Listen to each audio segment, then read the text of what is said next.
But yeah, welcome to the Blatantly Obsessive Media Makers podcast, where we're living in hell. We're living in hell, and every day is worse than the day before.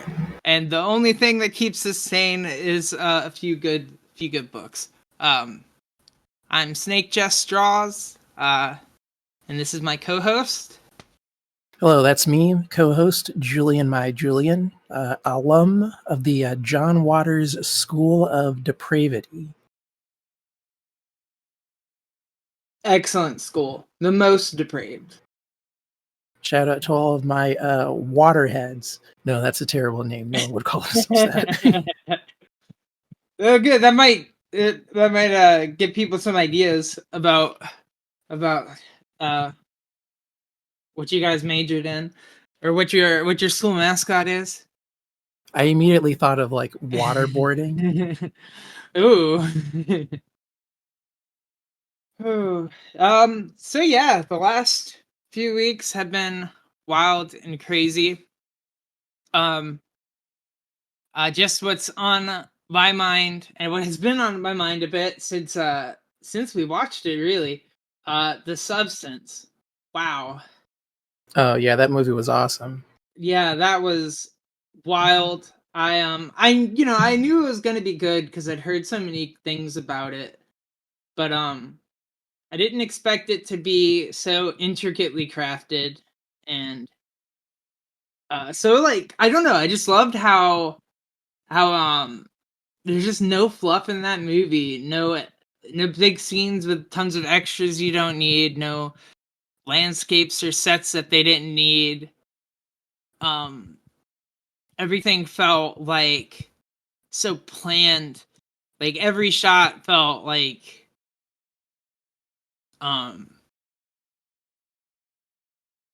just like vital to the point they were trying to make. A lot of movies, it's a visual medium first and foremost, but like for a lot of movies, sometimes it feels almost like they're not taking full advantage of what you could do as far as like imagery and stuff. It feels very much like you're just filming a conversation, and that conversation could happen. I saw a teaser trailer for Craven, and the editing was so bad. Like, I feel like in order to pull off some of the cuts that they were making, you would have to get an AI to do it, because those cuts were so bad, it almost feels like a crime to ask a person to edit it in the way that they did. I'm not sure how to describe it without showing it to you, but there's a particular scene where he is like jumping out of a window, and then I guess they cut slightly ahead to where he's fighting some guys in a car, but like the cut goes from outside of the car to inside of the car, and I'm like, no, what are you doing? Which maybe that's just a consequence of whatever reshoots they had to make, but you want to have some frame consistency. It's And that's something that The Substance has in spades. Oh yeah. Yeah, that well, not a good sign if your trailer's not pulling the hype. Whew, not a good sign if you're creating. I can't wait to what's the term? Unfairly compare it to the Penguin. Oh my goodness, for real. They're gonna, by that standard, look at lambasted. Wow, that Penguin ending was fantastic too. Yeah. Whew. I was totally expecting Victor to die, but I wasn't expecting him to die that way. And then I almost thought he made it. I almost thought he'd made it when he got through the mission. Like he's gonna be his little lieutenant. Yeah. Nope. No, he did not. I think it was the scene where Oz is like trying to get that city official guy to like get him in with the other city officials, and I'm like, it's not going to take Vic with him though, is he? And, yeah, that was very clear and cut. I felt bad for predicting that happening. Yeah, that makes sense. I can see how you would have got it there. Oh my god, it was so wild that he pays the girl to like be his mom. It's so wow. That was Oh yeah, I hated that. That was awful. oh man, that was wild. I wasn't expecting it. Now I'm wondering, like, is that a new thing he developed, or was he always like this? Oh, It might be questions new, down. like Yeah, because of Sophia's, for lack of a better term, revelations, meddling. Yeah, meddling. Good, good. his idea of like who his mother is as a person is different now. And given of what we know about his personality, he would want to like immediately regress to like what he has in his mind. Mm-hmm. Makes sense. I think it's funny that his relationship with that one girl's intact. She has his number. She knows he's fucked up, crazy, Yeah. whatever. She's like she's there for it. She doesn't really care. That I don't know. I like what they did. I really thought she was gonna end up dead too. So I was quite happy to see that not be the case. Yeah, that scene that she had with Sophia where she basically like does sell out Oswald. I kind of expected Sophia to like shoot her in the back for it or something. Glad she didn't though. That would have ruined the character. But that's what it seemed like the show was ramping up to. Everyone just like decides to be evil. Mm-hmm. I thought it was cool too that they preserved uh her character too. Her name's like Sophia. She's not gone. She could come back, and she got that letter from Selena Kyle, which was also very interesting. Oh yeah, what was the implication that they're like half sisters or something? Yeah, so we knew that she was like a half daughter, or not half daughter, but like Falcone's kid in the Batman. Yeah, And she had been choked out by him before he like died. But yeah, she sent a letter, and I'm like, wow, it never really occurred to me before that of course she would get in contact because she would also know the truth about those, or at least I guess after she got attacked would probably know the truth or figure it out, put it together. right. Uh, so that was interesting. I wonder if that'll go anywhere or if that was just kind of like a little thing for people who've seen both. I'm curious if anything to do with her cousin might come up. Like her cousin knows she killed the family and is Yeah. just not saying it because she's literally a kid. Mm-hmm. Yeah, that could happen too. And I thought it was real interesting what they ended up using the kind of therapist boyfriend person for. Um his inclusion made a lot more sense once it got to the whole stuff with the mom. Yeah. At first, I was like, why is this guy here? Why does he have my name? I don't like this.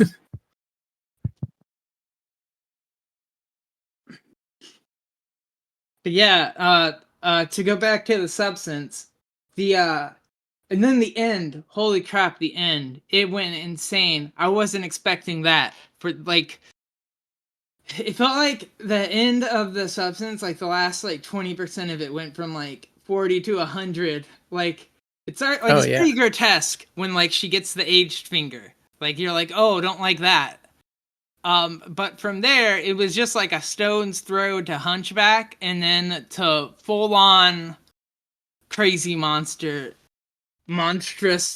whatever the name was. There's an actual name that they throw up yeah. on the screen, Monstrous Louise or something. It's wow, and then the blood. Oh my god, the blood everywhere. The blood.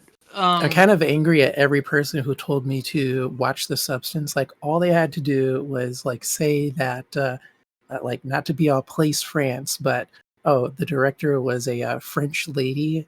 Like I would have said, say less at that point. Just say it's French. I would have watched it the moment it was referred to me. Yeah. Uh, I don't know much about French cinema, but if that is representative of it, I might have to watch more. A lot of it is pretty good. mostly stuff that gets like exported like overseas and like localized is always the super good stuff. But even some domestic film like tends to be really creative and interesting. And I think it's because generally people operating in that space are given less restrictions and tend to receive more than adequate financial support from the government for their art. There are some duds that I would mention if I could remember them, but I don't because they're duds. But it's kind of like how France has like this crazy big comic industry that goes well beyond like much of what is in the US. Like when people think of comics in North America, they think of Detective Comics and Marvel and maybe like the odd Valiant stand. But in France, like they've got everything. People are like producing handfuls, if not dozens, of biography books every year, just as a example.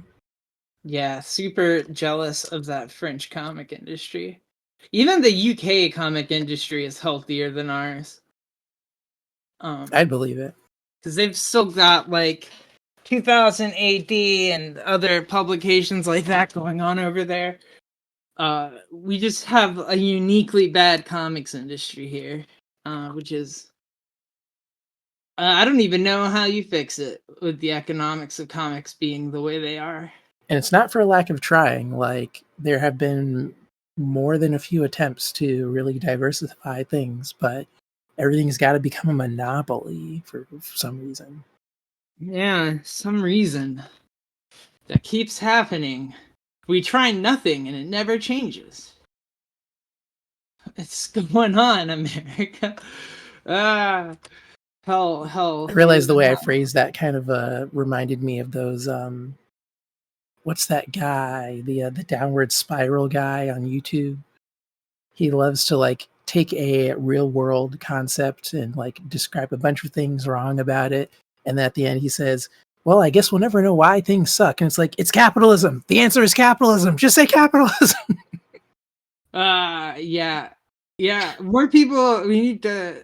It's getting better though. I feel like it's a lot more. People kind of take you more seriously these days, and you're like shitting on capitalism. I feel like when we were younger, if you shitted on capitalism, there was like Oh no yeah, people would room always for be it. like, "Oh, what are you, a socialist or something?" Ew. Yeah, but nowadays people are like, okay, yeah, maybe there's a problem with this capitalism thing. Maybe it's not all working out.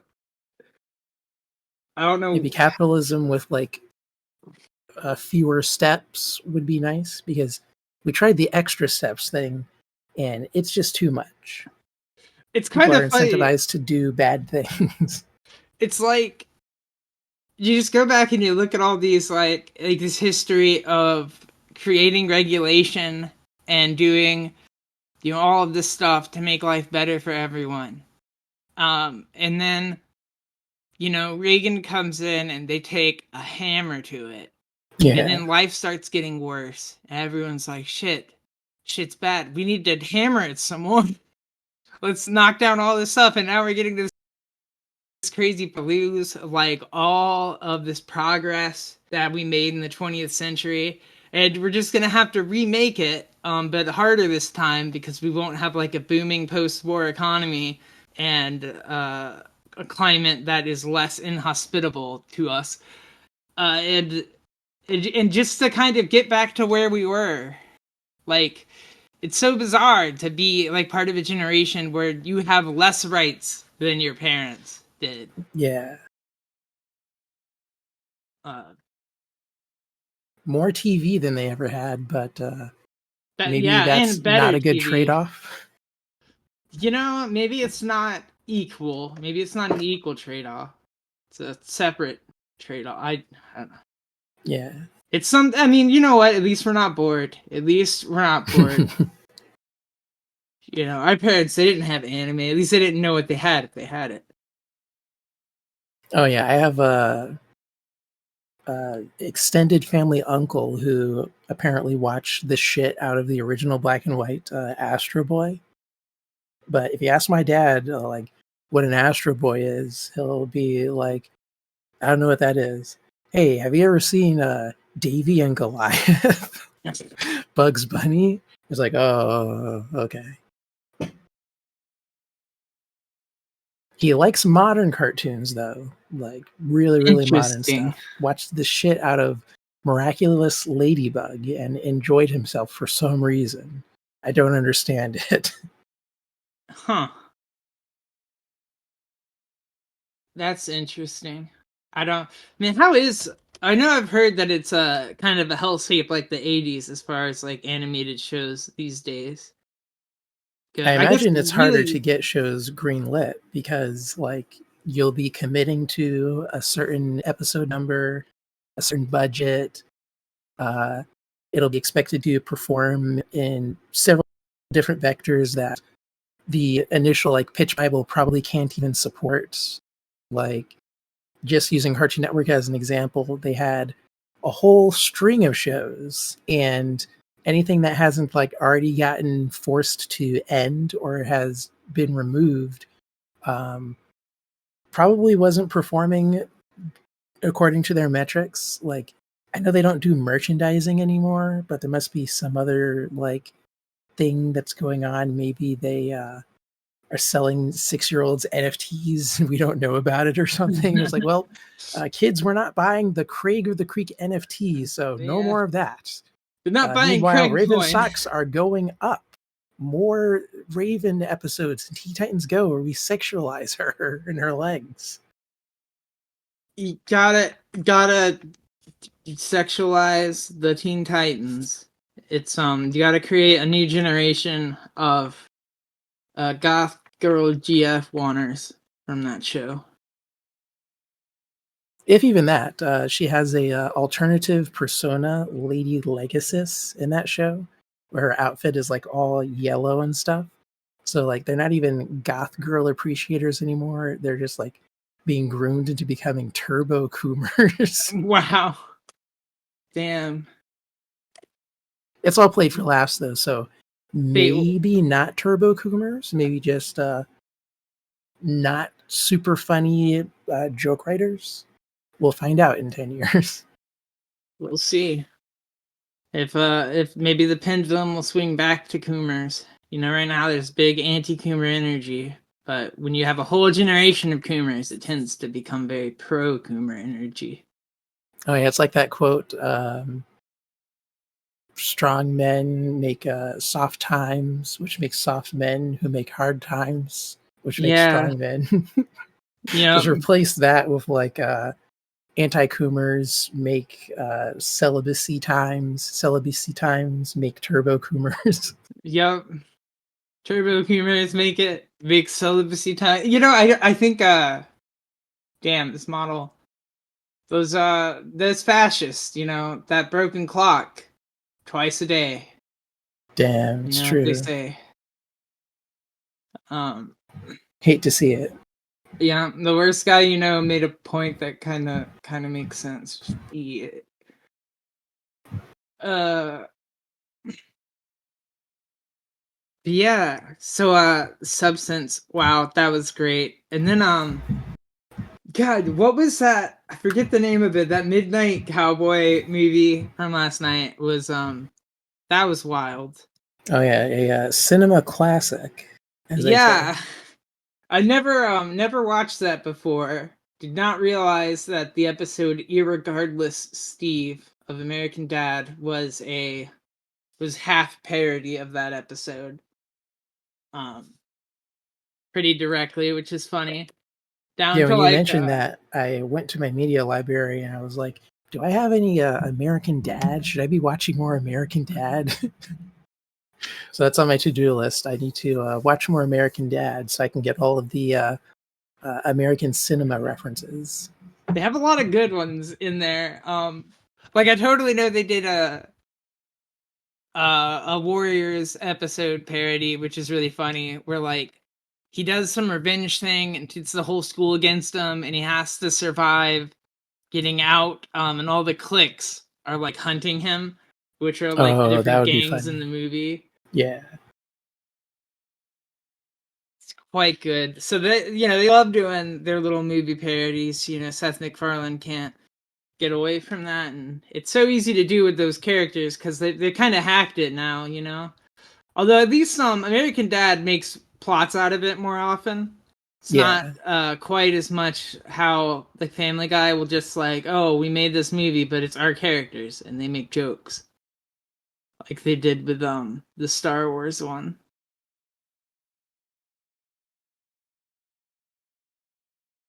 For some reason, that made me think of Dan Harmon and how he kind of has that with Rick and Morty, but I feel like it'll never be something that they could truly embrace because of the way that the show has been formatted.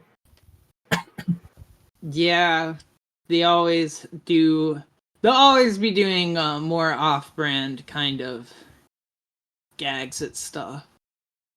I never see them going full into just making a direct parody.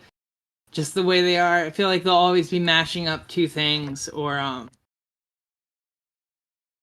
Or it'll just be just like a winking reference about for the it. sake of, yeah, winking Yeah. about it. Like, oh boy, I know what this is, Morty. We're doing a Warriors, Morty. What the heck is a Warriors, Rick? Have you not seen the Warriors? What the fuck? Oh, there's gonna be a whole bunch of guys, Morty, and they're all gonna be in different cliques, and it's gonna be great, Morty. It's gonna be awesome. But we gotta get the fuck out of here, Morty. Yeah, that's how that would go. Yeah. Hire us, Stan. We can write your show for you. It's just like Purge Planet, the season. I wonder how many episodes are remaining for that. Like they ordered 70 episodes. I think we've only gotten like 20 so far. I I think oh yeah, I think it's gonna go up to like a season 13, right? If they ordered 100 episodes after, or 70 episodes after season 3, and they do 10 a season, then that should take us up to season 13. Wow. That's crazy. 13 seasons of Rick and Morty. I never would have expected that. And we don't know for sure that's where they stop. It might Oh just be yeah, one they of could those order things that more. keeps going. It'll be like the Simpsons, only Yeah, I weirder. mean, even if it's not as popular as it was at its height, I imagine it has to still like make money, and it's not like Adult Swim has tons of properties. Except they do. They just Well, what's that thing Cheesy tons of says? They silently cancel everything. yeah. I guess they just don't have tons of properties that like I think pull in lots of money. Yeah. Like Venture Brothers was like a really dedicated audience, but I don't know how much money it actually made. I imagine the same goes for Tuca and Birdie, but maybe they just didn't try. Like, sell me some Tuca and Birdie gummies or something, or like a Tuca and Birdie bong. I'm sure everyone who watches Tuca and Birdie also like smokes weed. I do feel like they don't try very much. That's a good point. Like, I don't know what's going on with them. It's probably the advertising model because it's a cable channel. Everything is predicated on like how much advertising they can sell, how much of like the cable subscriptions are immediately referenceable to their programming offerings, stuff like that. And when those numbers like don't add up, they go, "Oh, it must be because people really hated Brad Neely's Hargnall and Scolio PPO. We got to cancel that. Never making a show like that ever again." Ever since Cheesy mentioned uh his whole little thing of doing how he wanted to do that guide of how to pitch the show, and he mentioned don't do detective stuff. They have so many detective things, and it's like I've True. noticed it now.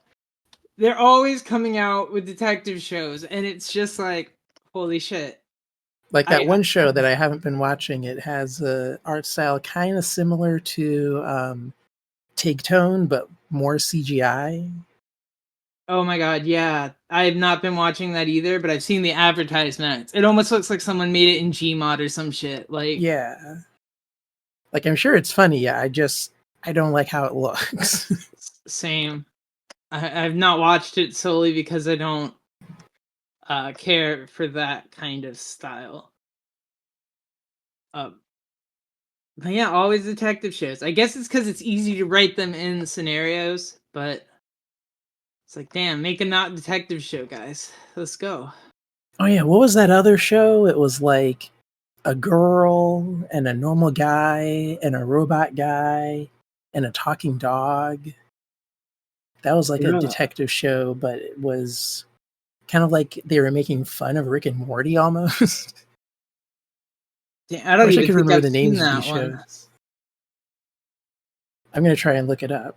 I think this might have been like 2017 era Adult Swim.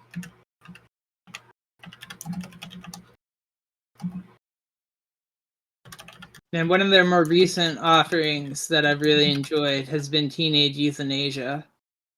Oh That's yeah, that show's awesome. very good.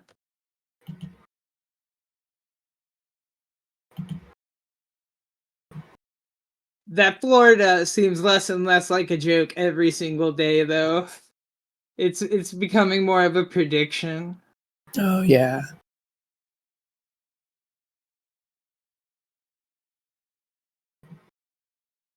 Okay, so that more recent show that we were talking about is called Psy Cops.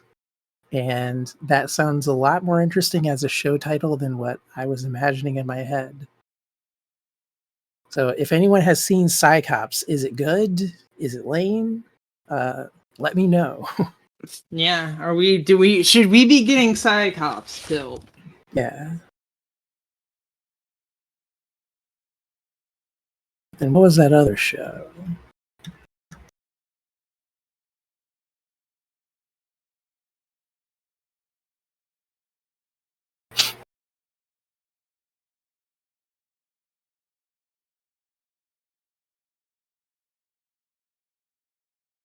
Hmm.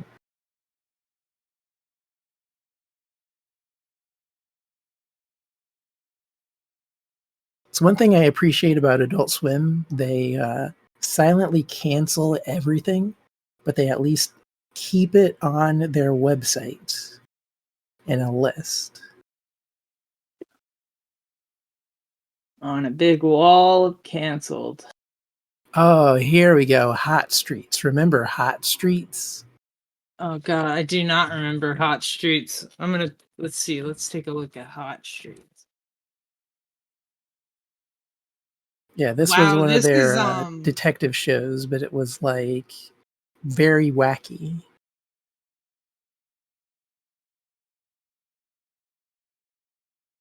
I'm not surprised it didn't go anywhere just because like right off the bat, like I don't know, these characters don't really stick out to the dog's the kind of best one. I Yeah. feel like he's the most interesting looking. The other three just kind of look like people. Um I kind of like the dog though. I see this clip here. This clip looks like this little shot of him in like an alien bar or something looks pretty cool. I would if I saw just that, I'd be like, "Huh, what's this show?"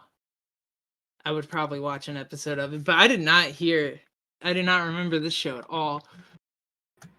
Yeah, This is I what followed happened. it like until its ending, but I never felt like I was super enjoying myself. But Oh it pops up in yeah. my head like every now and then. Um, the guy wearing the hat, I don't know why I keep misremembering him as a robot. He looks like he is just a guy in a hat. He's just kind of like this is kind of like how I feel about Royal Crackers. Like it might give me a laugh or two, but I'm not super like into it, I guess. Like I've not seen all of it. I've watched, if it's on, I'll watch it, but it's not. I don't know. Have you watched Royal Crackers at all? Is that Not at all, but then I watched a season finale with some of our friends, and it was interesting. Um, Probably a really satisfying season finale for anyone that watched the whole thing. I kind of felt like Oh yeah, that was pretty good. But I didn't feel compelled to go back and like watch everything that came before that season finale, Mm-hmm. which is kind of one of the reasons why I'm the kind of person that's like, I'm not afraid of spoilers, because if I know the ending and it's really, really interesting, I'm going to go back and look at everything that came before that ending.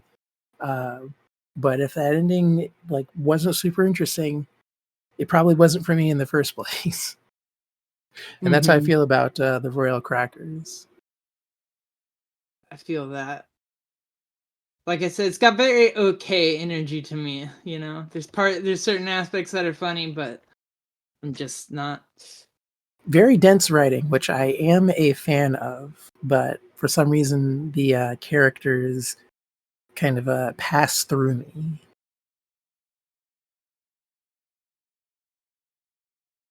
I do like the one guy who's kind of a parody of like 2000s new metal band members. Oh yeah, Yeah, those that did guys play an needed it. element in the season finale.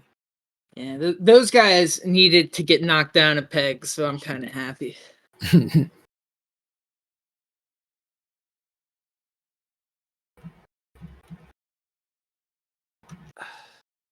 But yeah, let's see. Oh, Absolute Batman 2 came out this week. Oh damn. Um, Absolute Batman continues to be interesting. Um, it's kind of funny. They have Penguin in there, and I saw people memeing like throwing the SpongeBob meme around with the one with Squidward where it's like, oh no, he's hot.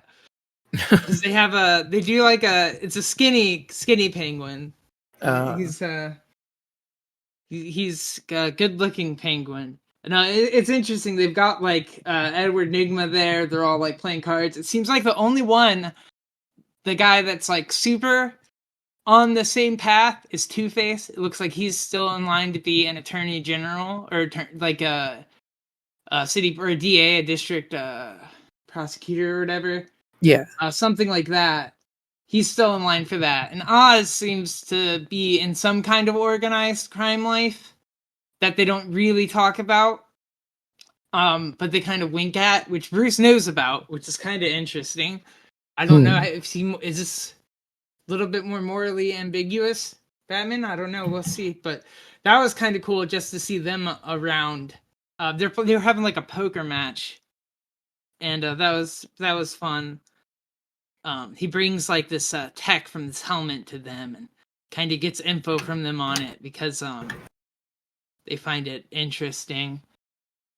Uh, so yeah, that's that. It looks like Alfred's finally going to make a move to commute, like he to work with him maybe in the next issue. So it's a slow build up, but I have been enjoying it. I'm glad Wonder Woman 2 will be next week, so I'm excited for that. I don't know. I've been liking the absolute rollout so far. Um, And what is Alfred's thing? Do they elaborate on that? Like, do they say what organization he's working with? they have not yet. He's Okay. investigating some like group or someone related to these party animals, and I think it's going to be revealed that they're a big part of a big thing. Um, but they're pretty tight-lipped about it. I have a feeling that some of those answers are coming in the next issue, because this one kind of ends off with them talking a bit. And also, it seems like some interesting stuff's going on too with like the backstory on Gordon. Some like Gordon and his mom know each other. I don't know how much they know about Bruce being Batman or not.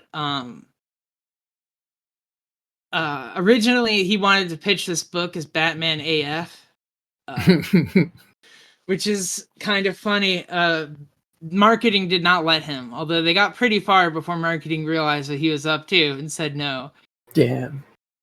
But he did sneak it into the plot, uh, in a funny little way. So he did get the line Dragon Ball, or not Dragon Ball, Batman AF in there. AF being extra funny to me because for him he was writing it because like it's supposed to be like as fuck. But if Yeah. anyone who's a Dragon Ball fan in the 90s would be very familiar with Dragon Ball AF, which was a really popular fan image of a character that is not Goku, is actually an OC original character. But everyone would call this Super Saiyan 5, and everyone thought this was Dragon Ball AF was gonna be the next thing. Is it not gonna? What the hell? Discord did not. Okay, I'm gonna not find a different image. Classic Discord blunder. It refuses to render a PNG. Right? It's just a PNG. It's just a. All right, this is Oh wow, the garbage. Nazo unleashed of its time. Nazo is a Sonic OC of a guy who's like super powerful and super evil, and they made Yeah, a animated parody where he beats up Sonic and his friends. it's more or less that. So I can't see it without thinking of this. And to be honest, like it isn't too far off from how this Batman feels with how like bulky and extreme he is. Yeah, Like he is the AF. And then everyone would come up with theories for what like AF meant, like after future, or they'd just come up with tons of really dumb things. It was great. But well, yeah, I will have to pick up Absolute Batman 2. I unfortunately spent my time reading the newest Ultimate Spider-Man instead, which oh, was wacky. They introduced what's his face, Negative Man, mm-hmm. and his gang is there with all of the like Chinese demon iconography and such. He doesn't look Chinese though. I can't tell because he stays in negative mode for the whole comic. Yeah, I kind of got the same vibe. I feel like he was supposed to be, but he looks very he looks like very San Francisco white Yeah, guy. and then he's like making a gin and tonic or whatever for the Kingpin and his buddies, and they're all sitting in like the penthouse bar. Mysterio's there, and then some guy that like is wearing a half mask, almost Daredevil style. It's very funny to look at. Yeah, this it's an interesting Sinister Six they've got going on here. I wonder when that shoe's gonna drop. I feel like something big has to happen in either issue 12 or 13. Um, coming up here. I can't believe it's gonna have been a whole year of Ultimate Spider-Man in just a month. Yeah, I honestly didn't expect it to last this long, but I guess the publishing branch believes in the product. Yeah, at I know for sure it's gonna go 2 years because that's when the maker is gonna come out of his city. I don't know what's gonna happen with these properties after that, but I have a feeling it'll keep going even if the people kind of running the show change.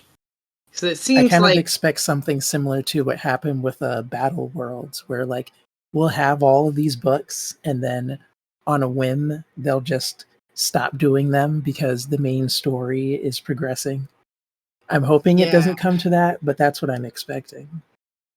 yeah, I kind of feel like something like that might happen at least for the first wave of books. Or I could see Ultimate Black Panther ending after like the 2 year mark. I could see Ultimate X-Men ending after the 2 year mark. Just because I don't know, like it They might seem very it's detached from the broader narrative almost. yeah, it can go on its own. It just depends on how popular it is. Um and that's hard to gauge. It's hard to really tell how it's selling. The numbers aren't public anymore. And Which I it's kind of like definitely because it's less ammo for all of those weird grifty YouTube channels where they're like, "Oh, such and such book is failing. Go woke, go broke. And it's like, you don't even know what you're talking about. Why Yeah, am I watching this? Do I hate myself? but now they just say it without the evidence, and you can't even disprove it. But at the same time, Yeah. and it does remove their cover. Like if someone's talking about that, I know they're a clown. Like off the bat, so Yeah. I don't have to worry about it. Um, but yeah, it's the most attached. It could go on or end on its own. Um, I like it, but the pacing is kind of weird. I have to go back and reread some of it because like I realized I was reading this last issue. It's like, man, I kind of forgot what happened in like the first 4 issues a little bit. Because we've gone into this so long. Sometimes that happens with like monthly release books. You just kind of That gotta go was my back and biggest refresh. complaint with Black Panther. Like in the first few issues, nothing really happened. Now things are really happening. I'm like, oh darn. Maybe I was too harsh. And so I also like went back and read and it's like, no, it started bad. Yeah, sometimes many such cases. They are not always like bangers, like ultimates. I feel like every issue has been pretty wild, and Yeah, I like the format that they're going with the Ultimates book. Like it's progressing chronologically, but they're not doing that snail pace thing that a lot of superhero books do, it seems. mm-hmm. My favorite example of that is I think it was early 2000s or late 90s, an issue of Batman where he is just like driving around in his car, recalling a story that Alfred tells him about a radio show he listens to. It's so funny. It's like, wow, people waited a whole month for this. Insane. It's okay. It was from a different time. They probably had 4 other Batman titles that month. Like, True. it is kind of weird to go back and read anything from like pre 2000s Batman because the vibe is so different. Um, I went back. I was reading. This is a few months ago, but I started reading the first volume of like the Nightfall stuff, and I didn't even get super far into it. But like, it's one. It feels like a completely different time period because the artist was like, I don't know, must have been an artist from a different age. They're drawing like the interiors, like I don't know. It felt very like 70s or 80s the way they drew the inside of the houses, even though this was a 90s comic. Right. But like Gotham always can feel a little old, so it felt very dated. It felt like kind of old. Batman's like struggling against, and I like this because I like Batman being a bit more human. But he's like struggling against some like just lieutenant of a gang who has like a spiky helmet, and he's giving him a run for his money and wearing him down, and it's like way more pared down and less extreme, and it's like, wow, it feels so different from Batman today. Not that I particularly care if they swing one way or the other as far as Batman goes. It's just I Yeah. feel like it's been this way for like a while, a hot minute. He's been very, um, I don't know, God bats for a long time. It's weird Yeah. to see it be different. Power scaling has captured Batman. Yeah, that's what happens when he's like DC's #1 seller, I guess. It's like, oh damn, we need Batman to be able to fight a Green Lantern. Oh fuck, we need Batman to be able to fight Thanos. Oh yeah, we need Batman to get hit by Darkseid's Omega beams, but not Yeah. die and go back in time instead, which was hilarious. And I kind of loved. I wish that had stayed longer because I miss Dick Bats. We only really got like a couple storylines with him as Batman. Yeah. If Batman were like a Japanese RPG, he would have killed God by now. One Maybe hundred that should be the percent. next book. That was kind of Dark Knight's metal, if you think about it a little True, bit. yeah. God of the Dark Multiverse and all that crap. That actually Um, might be a good thing to base a video game on. Like, why not make Dark Knights into video game series. Oh my god, you totally could. After the failure of Suicide Squad killed the Justice League, why not just get freaky with it? God, that that game was wild. Uh, Came out, flopped so hard. Only reason it wasn't the biggest flop of the year was because Concord decided to come out. Yeah, I love that. But it's just amazing how much one game can piss off a fan base. The worst part is that it is actually fun to play. It's just that it lacks a certain something. Like, it isn't very linear once the initial like story is cleared. Like, once you beat the first campaign, there isn't much reason to keep playing. Like, the game assumes because it's so fun, you'll be totally okay with playing the same missions over and over and over again. And I guess the blow is softened if you have like a group of friends that you don't mind just like sitting around and pressing some buttons with. Yeah, So like, every group has a Harley Quinn, a Captain Boomerang, a King Shark, etc. But I don't think that is how a lot of people play games. I certainly don't. I started the game with a group, and then after we finished the campaign, we all fucked off.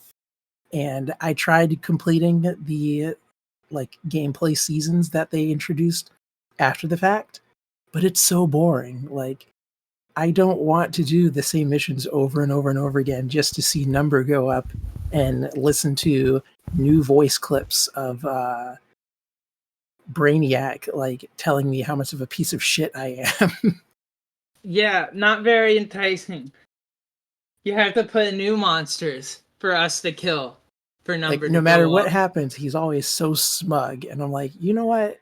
Whose idea was this?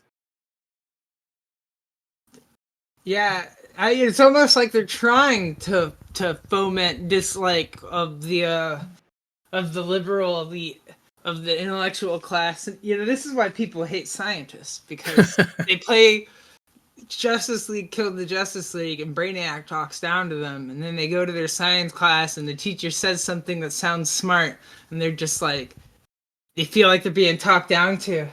Bam. That could be the new NPC meme. Instead of calling people NPCs, some of them might be brainiacs. Oh yeah, look at this Brainiac over here.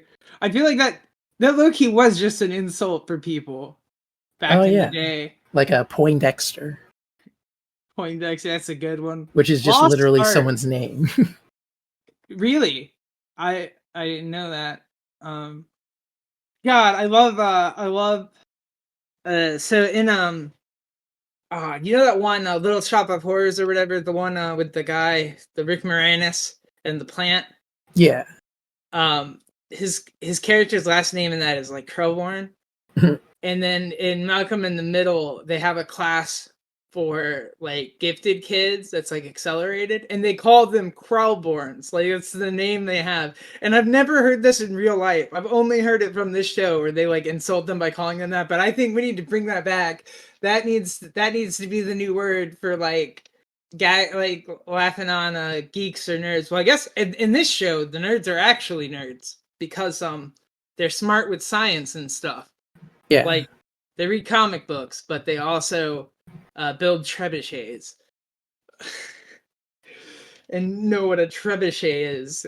And yeah, they call them crawlborns, and that's so funny to me. I want it to be real. I don't know why I want to make fun of nerds so bad, but I do. That's the slippery slope.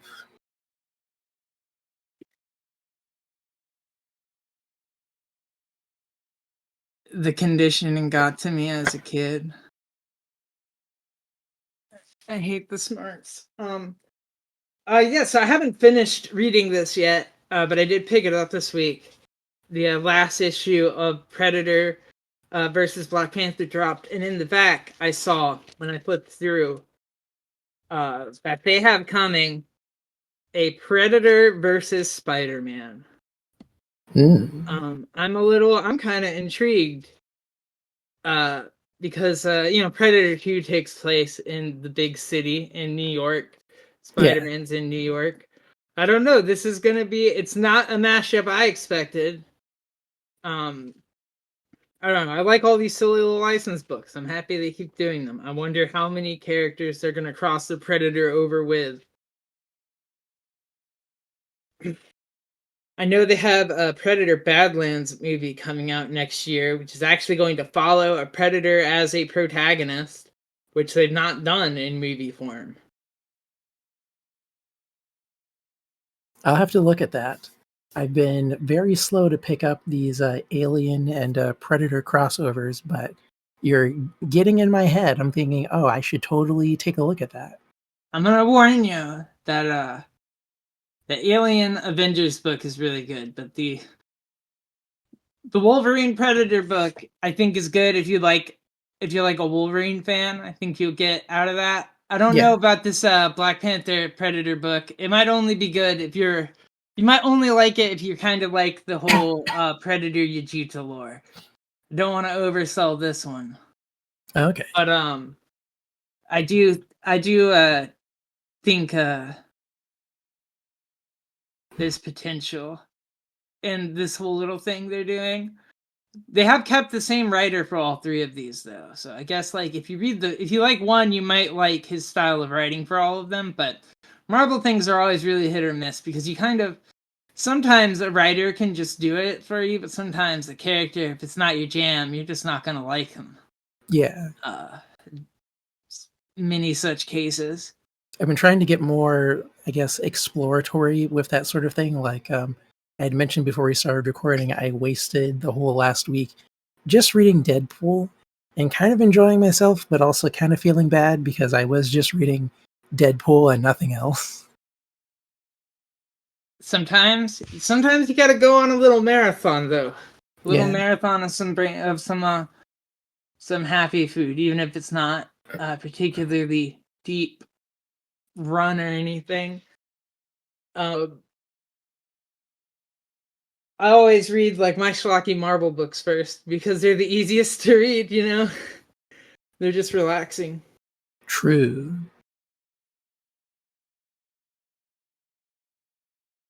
And often very easy to get into. Not a lot of prior lore offloaded into the plot.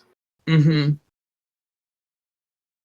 I often think about those Gargoyles intros where they're like previously on Gargoyles, and then they show you clips from like 7 wildly different episodes.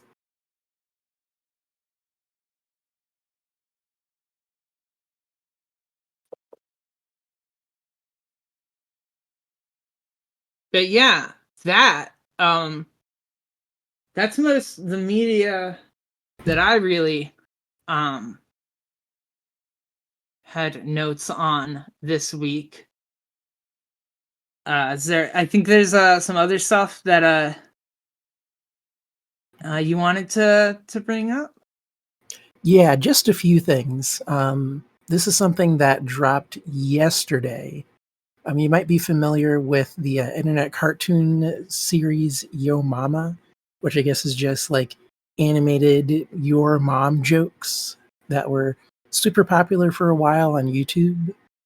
And this guy associated with the product, Brody Fox, has been going off against this other guy, Futuristic Hub, who I've never heard of. So, very disturbing introduction. Futuristic Hub um, admitted at some point in a court hearing to hiring a 12-year-old to animate Minecraft porn for him. But then also, the character in like the porn is his Minecraft OC. But it gets worse. He also married the 12-year-old. And I'm like, how does that even happen? I assume this would have been like 10 or so years prior, but even like it being possible for it to progress to that point is insane. The guy's name, Brian Martin. I've never heard of this guy. Do you know anything about this dude's Minecraft stuff. I know nothing about this. This is insane to me. When Minecraft has been around long enough for a 12-year-old to have been groomed on it and get married. I don't Wow. understand it. It's kind of mind boggling. Like, people always say, oh, yeah, kids are getting groomed in these online games. And aside from a few minor examples, I mostly never believed it. Like, kids playing Minecraft 2 were definitely getting molested. But I never would have expected that to happen. Oh, I'm sorry, I said Minecraft 2, I meant Maple Story 2.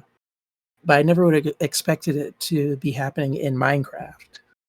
Yeah, you always it happens in those other games to those other kids. But never in our game to our kids. Never Minecraft. That's you expect this kind of shenanigans from Roblox. But Yeah, Roblox, Minecraft, what was that one? Mapinogi, maybe even Fortnite. I can see that happening in Fortnite. yeah, everything happens in Fortnite. It's wild how much of a juggernaut Fortnite is. A little too much of a juggernaut. One day all games will be in Fortnite. And then another thing that I wanted to spotlight, there's an artist that I've been following, Sage Coffee. They recently released a book called Wine Ghost Goes to Hell. And I don't really know anything about it, but this character, I guess the titular wine ghost, is a very interesting design. And so at some point, I'll eventually get a copy and read through it. Oh. But I wanted to share it with other people because Wine Ghost Goes to Hell looks interesting and cool, like in terms of a comic. Yeah. They definitely go hard with the cartoon eyes. 80-page graphic novel published by Iron Circus. Does look interesting.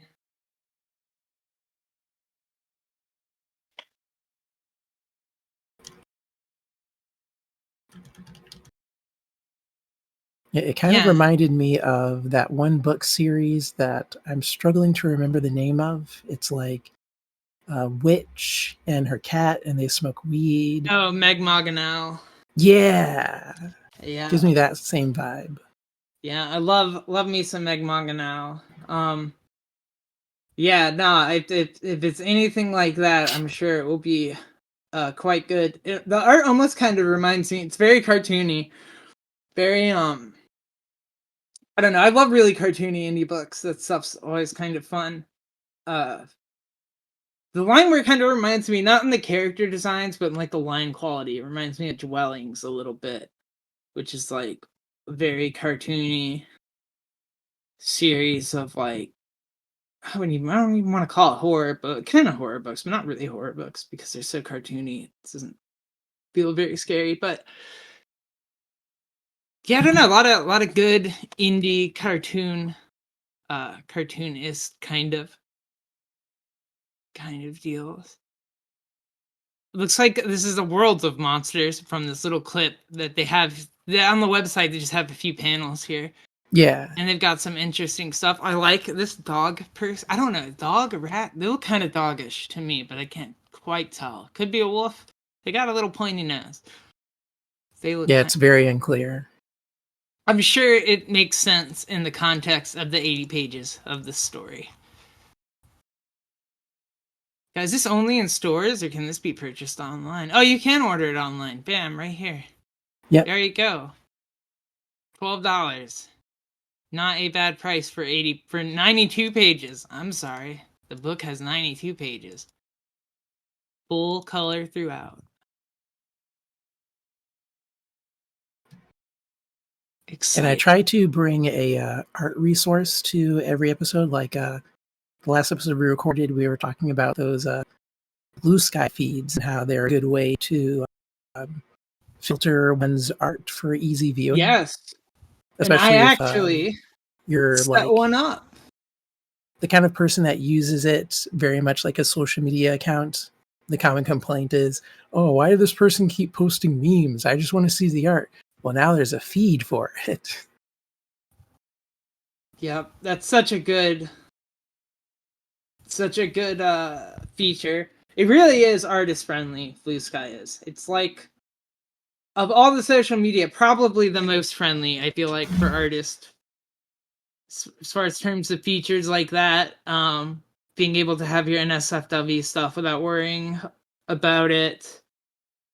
I think my favorite feature so far is the ability to create block lists. Like, Oh my god, the block list. I don't like behaving like I'm made out of glass. Like, I feel like that's the thing a lot of people look down on when it comes to social media, but some people are just not worth interacting with.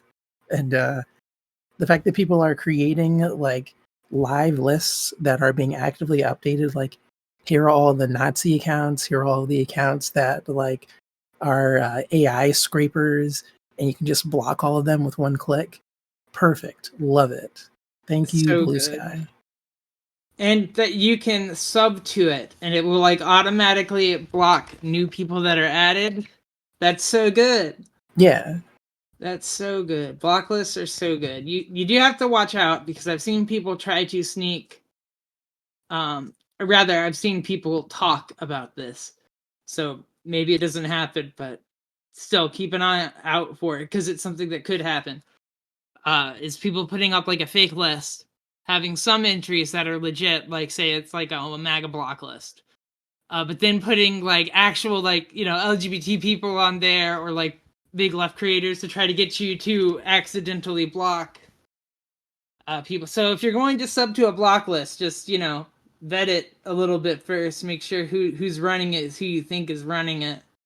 Yeah. Make sure the publisher is trustworthy and not Mm-hmm. me. Like, I honestly would do that. I would create a list with like some legitimate blocks in it, but I also just pepper in like specific individuals that I hate.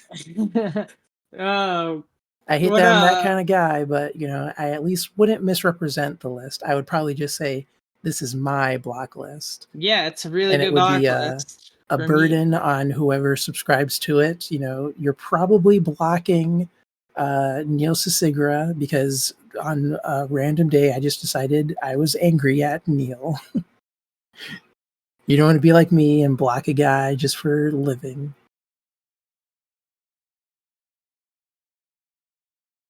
Unless you do, in which case Julian has a block list for you. But yeah, no, that block list stuff or not block list stuff, the feed stuff was great. I set one up even. Um, the automatic update is still like in beta, but updating it manually is not very hard Yeah. to do. It's very simple, so it's not a big deal. And I did finally get Deck Blue's scheduling feature to work for me, which Oh, is how's it working? exciting. I am a subscriber, but I haven't looked into any of the premium features. Yeah, it works good. You just have to set up.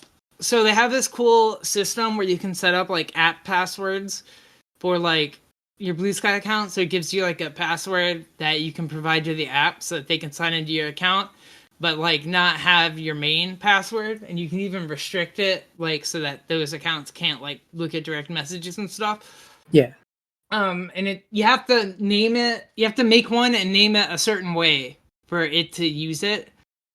And that's what I was doing wrong when I had set it up. So then I got it set up, and once I actually had it good to go, it just works real easy. You do it just like you'd schedule a tweet in Twitter, and it just works, and it's so nice. I've not gone through and set up everything um to set up all my like scheduled posts. I've only gone a few weeks out because it's just a lot of work to do at once, but I'm very, very excited, very happy to have that finally sorted out. Um, For $2 a month, I think the scheduled posting is very worth it. IMO. Yeah, and I probably won't end up using the scheduling feature, but I do like how it formats the different views. I'm way too used to utilizing TweetDeck for like tweeting and such. I think at Mm-hmm. one point there was a tool like it for Tumblr that just like died as fast as it launched. But viewing things in a bunch of like columns that fill the span of my screen is cool.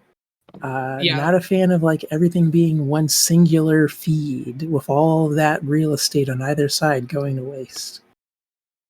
Yeah, I'm big into that too. Um I was at first it was a little it took me a bit to get used to it, but now that I've added some columns and got it more like into things that I specifically like and rearranged it a bit, I'm very into it. It's very nice to just have a wall of things. And I think there is a specific name for that style of display, but I can't remember what it's called. I think it starts with a K. But big fan of that. More websites should do that. Yeah, more websites should do that thing that starts with a K. You know what we're talking about, website makers. I'm sure someone does because every content distribution network has a plugin to implement that sort of thing, and they all use that particular terminology. God, we're gonna like 2 hours later today, we're gonna run into the word and we'll be like, that was the word. I'm sure I'm probably going to like type in Trello, and then instead of getting anything related to Trello, I'll get that word I'm looking for. It's not like Kanban, is it? Yeah, that's it. Ah, hell yeah.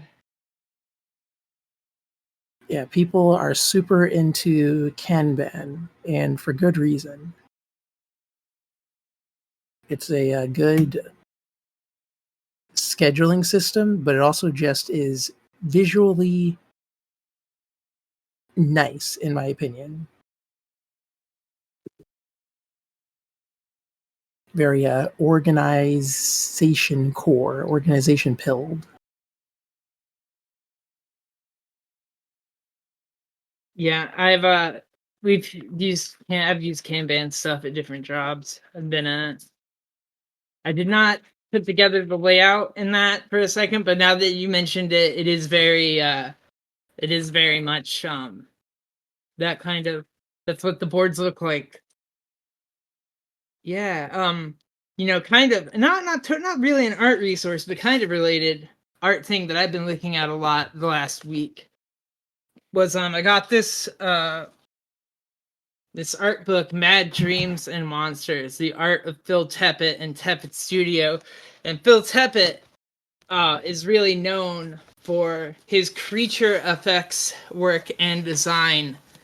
And his studio has done lots of work on very big projects.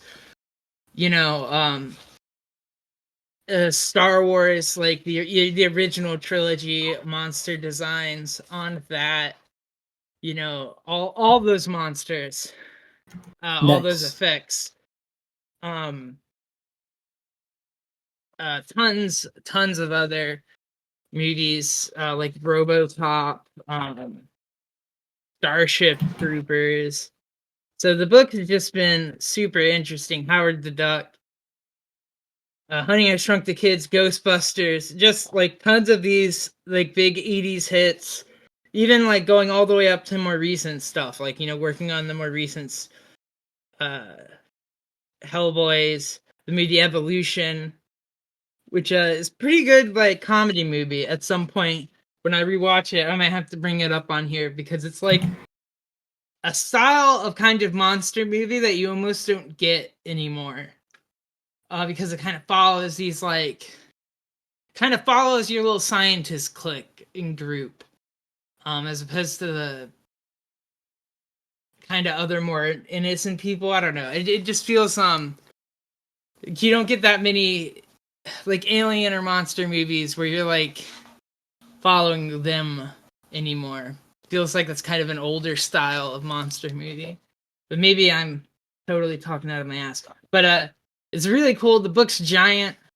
It's like a coffee table book, I think. But I just love going through and reading these and seeing like all the in between work, the early models of it, the design sketches, the like set photographs and shit. I mean, it's just so neat to see. These guys are like the people who make cosplay at times 1,000. True. Yeah, it's not even cosplay; it's costume business at that point. That's like one of my favorite, my favorite Venture Bros line. The Monarch's going out on a date. He's with some prostitute. She's like, "I didn't know you were into cosplay." It's like, I'm not into cosplay. I'm into costume business.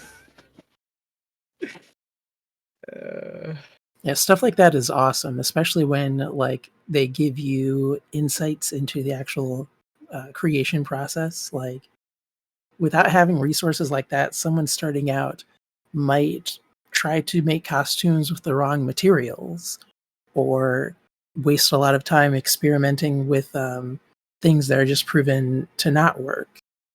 Yeah, the material aspect of it is crazy to me too. Like, I've always wondered what the hell they make that stuff out of, and like, yeah, did not know it's just foam you can go get. But there's a lot of things that can be potentially dangerous you wouldn't think of. Like when I was getting into gunpla and I was wanting to get more into painting, like Yeah. the amount of personal protective gear you need because paint fumes are just toxic. It's like, Oh, wow. true. Um, I did not realize that I either had to like have a bajillion gas masks or a fucking garage if I wanted to paint these, or I'd have to like literally go outside and do it all. Like any kind of airbrush requires tons of space and a lot of ventilation, and like,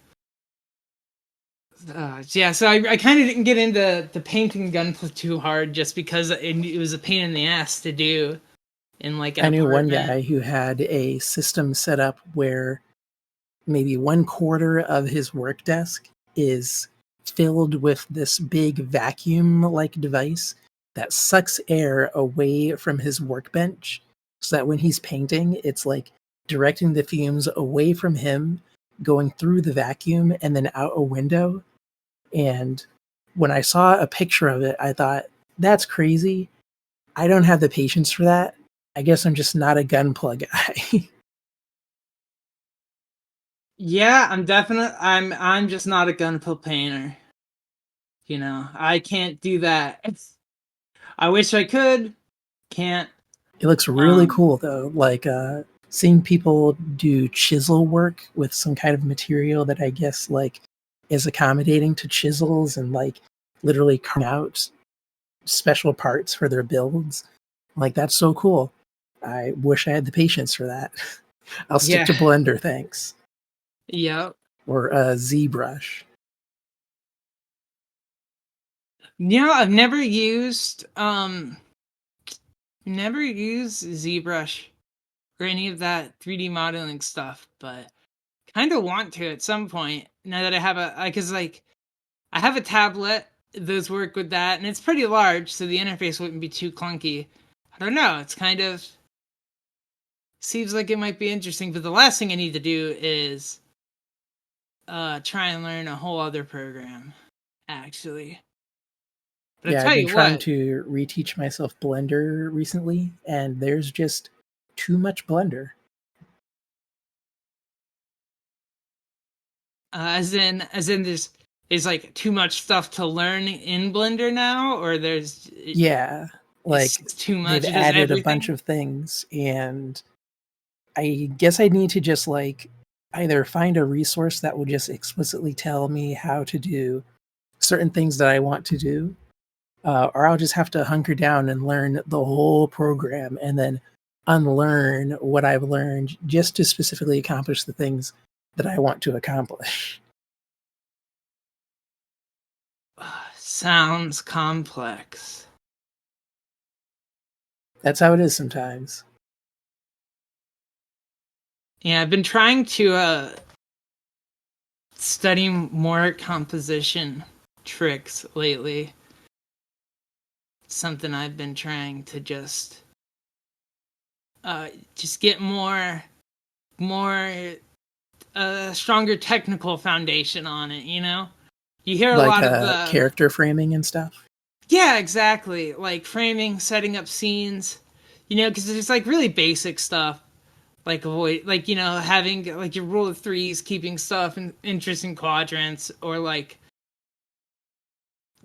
simple concepts that kind of go for everything, like Yeah. which is like contrasting elements. You know, that kind of it goes over. It pops up in every bit of art, but kind of trying to get more of that more advanced stuff like uh specific like ratios or like different ways to mix it match it or like different strategies for like leading eyes and creating points of interest is stuff that I'm trying to get more, you know, more like of a real understanding of instead of just winging it.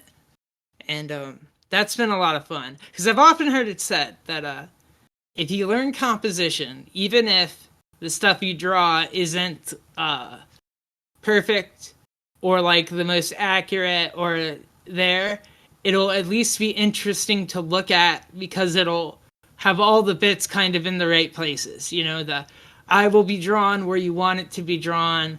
You Yeah. can make your point more effectively. And I feel like for someone whose goal is comics and clear storytelling, it's a no-brainer to sharpen that particular tool.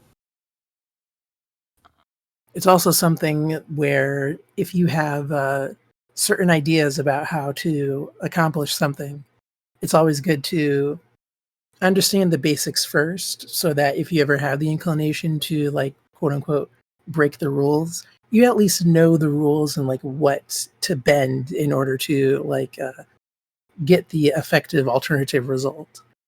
100%. That's exactly it. You gotta know the rules to break them.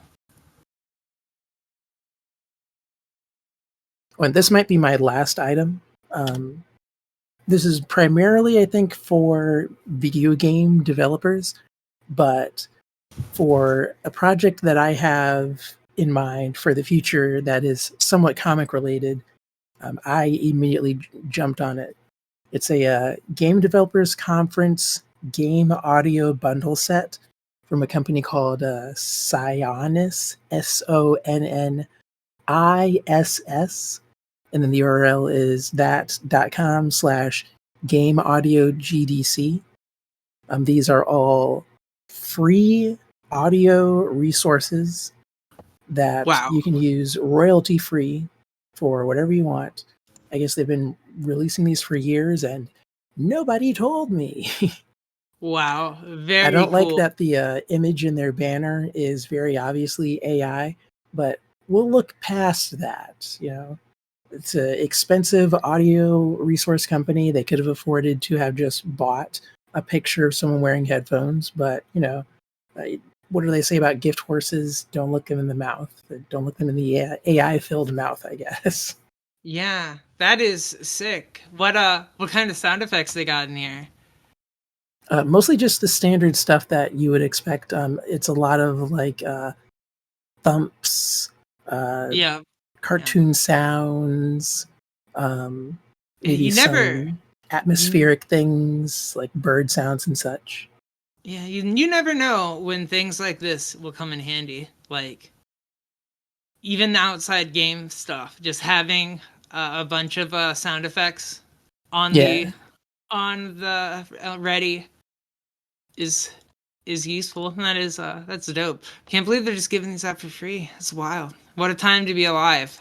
Some of them I am afraid of using. Like there are a few clips in one of the sets that are like, oh, this is a recording of a Honda Civic. And I'm like, well, how do I know Honda won't like copyright the sound of their engine feedbacking?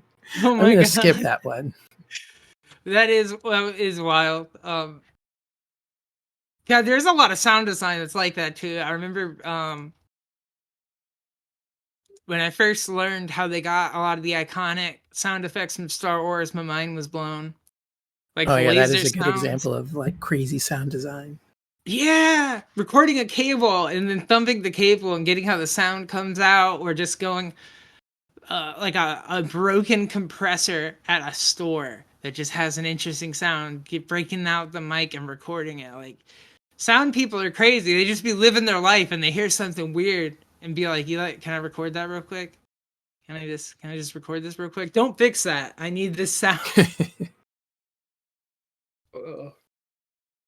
I think another example of something like that is someone heard their sink faucets like producing some kind of squeak because it was poorly maintained, and like the wail coming from it sounded really good for some kind of spaceship sound. But like in the game, you would never know that it's like someone's faucet is just completely in disrepair. It just sounds like, oh, a futuristic spaceship sound. Yeah.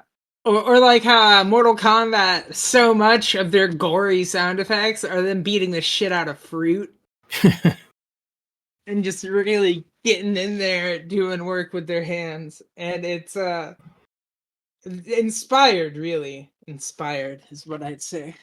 And those are all examples of like sound design that one could do on their own. But if you're lazy like me, let all of the sound heads do the work and then let them sell their sounds to me. I will pay for Mm-hmm. them. I will also accept whatever free sounds, like this bundle here. Yeah. And a free bundle is even better than a humble bundle, which costs money. Uh, humble And may or bundle may not go do to the people that it's supposed to go to. I'm always right. concerned about that. Yeah. No, humble bundle's gotten weird over the years. They're owned by IGN now. Okay, that probably explains it. Just feels like they've gotten a lot sketchier. And a lot of the bundles feel worse. Although every now and then you do get like some really good comic bundles on there. Um, like I just looking at it right now, they've got like a fucking pretty lit IDW Teenage Mutant Ninja Turtles bundle. If you're into that, that's a good price for these digital books. I'm super bad with digital comics. I buy them and then I don't read them. But I back them up on my external hard drive now, just in case. Yeah, it's Um, always good to keep backups. You never know when something will just like disappear forever. oh man, they've got a big art of drawing bundle too. These books do not look that good. Why do I want it? Let's see. I want to draw kawaii manga fashion. These feel like they're out of time. Should have been these two books at the top left should have been released in the 2000s. Oh, is it this one? Walter Foster? Oh, This one's interesting. by Misako Rocks. They look very the art of drawing manga furries. I don't know if these are. I need a fur head to tell me if these are actually good furries. I don't feel like these are good furries. These don't. I can't tell though. So I feel this like guy on the left, kind of a standard furry, almost boring proportionately. Like they could afford to exaggerate the body a bit more, give him more animalistic features. yeah, bigger bulge, not enough bulge in this picture for a furry. And then this Neko Mimi girl on the right, I guess technically that's a furry, but also if you show up to the furry cookouts looking like that, no one will serve you. They will ask you politely yet firmly to leave. Yeah, Oh man. 101 super cute things to draw. What a book. I How long until AI books end up in these bundles if they haven't already? I feel like it could happen. every now and then I see something like that advertised on Instagram, and they never like do a good job of hiding that it's AI that's being sold. I would hope that a publishing company like a Walter Foster vets their submissions better than whoever is publishing all of that other AI slop. But Hopefully. you never know. They could probably randomly give up. Like, yeah, people will buy this slop even if it is made by AI. We'll just publish it anyway. 100 years of excellence down the drain. Yeah. Yeah, and the whole what really made me think of this was I cannot tell you how many bundles I bought of like game assets or stuff from Humble Bundle. Like, Yeah. get a billion sprites, get like 100 UI Oh, element I love thingies, or those. like, yeah, I've bought so many of those over the years. I've made 0 games. But man, whenever I do sit down to finally make the game, I have all the placeholder assets that that one could need. Back when I never did this because I'm just an idea person, I guess. But back when asset flips were the thing and Jim Sterling hadn't become boring, and was like, that stuff was still going on. I wanted to make a game that was literally an asset flip, but call it asset flip and have the game revolve around like, oh, the wrong assets are on our level. You have to go around and clear out the wrong ones, and that would be the whole game. Is like mismatching the assets on purpose to be dumb. Oh, so it's like a subversion of a trope that was disingenuous, but you've turned it into something actionable. Yeah, exactly. That was the whole idea to. It might even like embarrass people who do make legit asset flips. But I never got around to it. But now that I put it out in the universe, it feels almost as good. Yeah, that's half the problem and why I sometimes avoid talking about my ideas, because I feel like if I talk about the idea, I might be less inclined to make it. Like I've had a lot of comic ideas where I tell other people about them, and the reaction is usually just like, "Why would you do that?" Or, "Oh yeah, I guess that's a thing you could do." And my brain is just like, "Oh, they hate it." Okay, note to self: do not do that. Yeah, I play my stuff pretty close to the chest, especially for comic ideas for the same reason. I usually only like to talk about them if I've got, like, I'll talk about what I'm working on now with people just because I'm so far into it.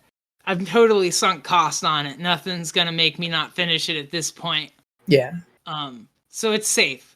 But my next project, oh no, no, I'm writing it already, trying to like really trying to block out a great first issue for it. Um, Very excited. I it's like I want to do so much with it in kind of like the first arc, but I really do think I'm beyond just making the first arc. I'm gonna like try to hammer down a first issue and try to make it like a really efficient 20 pages. Just so I don't get stuck in the situation I'm in now, where like uh, it grew to be like a full thing on its own when I intended yeah. for it to be like a one comic size story. But yeah, I don't know. I'm the same way. I gotta play that stuff close to the chest. Only share it if I'm super convinced it'll happen, or I'm not super attached to it happening.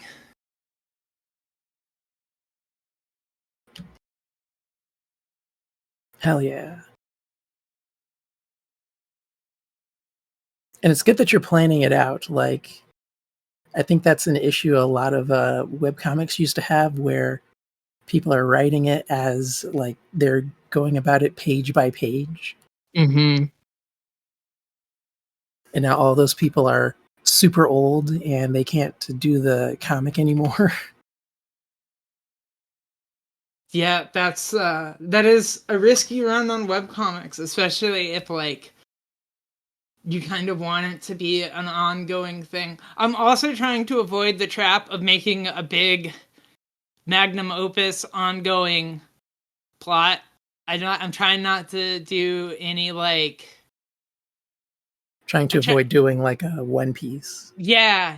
I'm not trying to make a shonen plot that'll drag on. Like I want all my like what I would really love for this next book is to have an arc for that story, and there's room for it to like for there to be bigger stuff, but like I could end it after the first thing, and then if I want to bring these characters back or have this big struggle happen, or like have more arcs, there's room for it.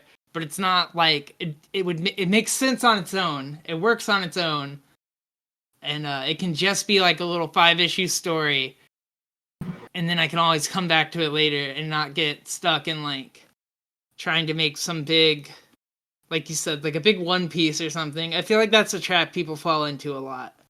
Yeah. And maybe there's some people that it works for, but I think the goal should be to work through it in smaller increments. Like, if someone were to commit to something really long and they got bored of it, they would either have to stop doing it, keep doing what they've been doing, but they're not enjoying themselves, or just change it in the middle, which might not be good if people really liked the thing that they were doing before. Yeah, yeah. I think a lot of the problems with like My Hero Academia's ending is almost like some point 2/3 of the way through, it's very clear that he felt the mangaka felt done with it and started like speed running to the end. And I think you can really feel it in the book. I think it suffered for that, and Were I there don't any blame him. external factors like a need to catch up with the production of the anime, or maybe I know there was a Um, spin-off series. Did he need to like have any sort of parody with the spin-off at any point or I'm something like not that? aware of that. All I'm aware of is definitely hearing him talk about like the ending being around the corner and not wanting it to last forever. And in Yeah, all fairness, it did last a long time. It's just in retrospect, the pacing was very slow initially, right. and then it went into the end. So maybe there were external factors that influenced it. I don't blame him for ending it just because like I get that one, you don't want to keep up that schedule for forever, and it was already successful enough that he kind of made his ticket, right? Like Yeah, his next project is going to happen. He's got he's probably like financially pretty secure for a bit. I can see why you'd want to go out. I just feel like it didn't end that good. And maybe the ending would have been bad no matter what. Maybe he just couldn't write an ending. Shonen have like they just can't end good. Like so many don't end good, or they end anticlimactically. Like even good ones. Um, like I feel like Naruto's last arc isn't as good as its like middle section. You know, oh yeah. and I feel like uh lots of shonen have that problem. Well, I guess that's Naruto not a problem. specifically had this issue of things escalated to a point where the fights stopped feeling clever. Like, it didn't feel like characters were really thinking through things. It was just like, we've got to throw our human nuclear bomb against their human nuclear bomb. But Yeah, first, better throw in our human atom bomb to throw them off course. it This will real quick. surprise them. Flashback to the beginning of time. Not literally, but kind of more or less the beginning of their history. Yeah. Oh, it was hype, man. I won't. I only just watched like all of Naruto for the first time a couple years ago, and it was very hype going through. I'm not even gonna lie, but I did feel like the ending wasn't quite as good as that midsection. The pain arc. The first time I saw it was so good. It was peak. It was I was on cloud nine. I do remember enjoying that a lot. A lot of the Akatsuki like characters stuff were interesting.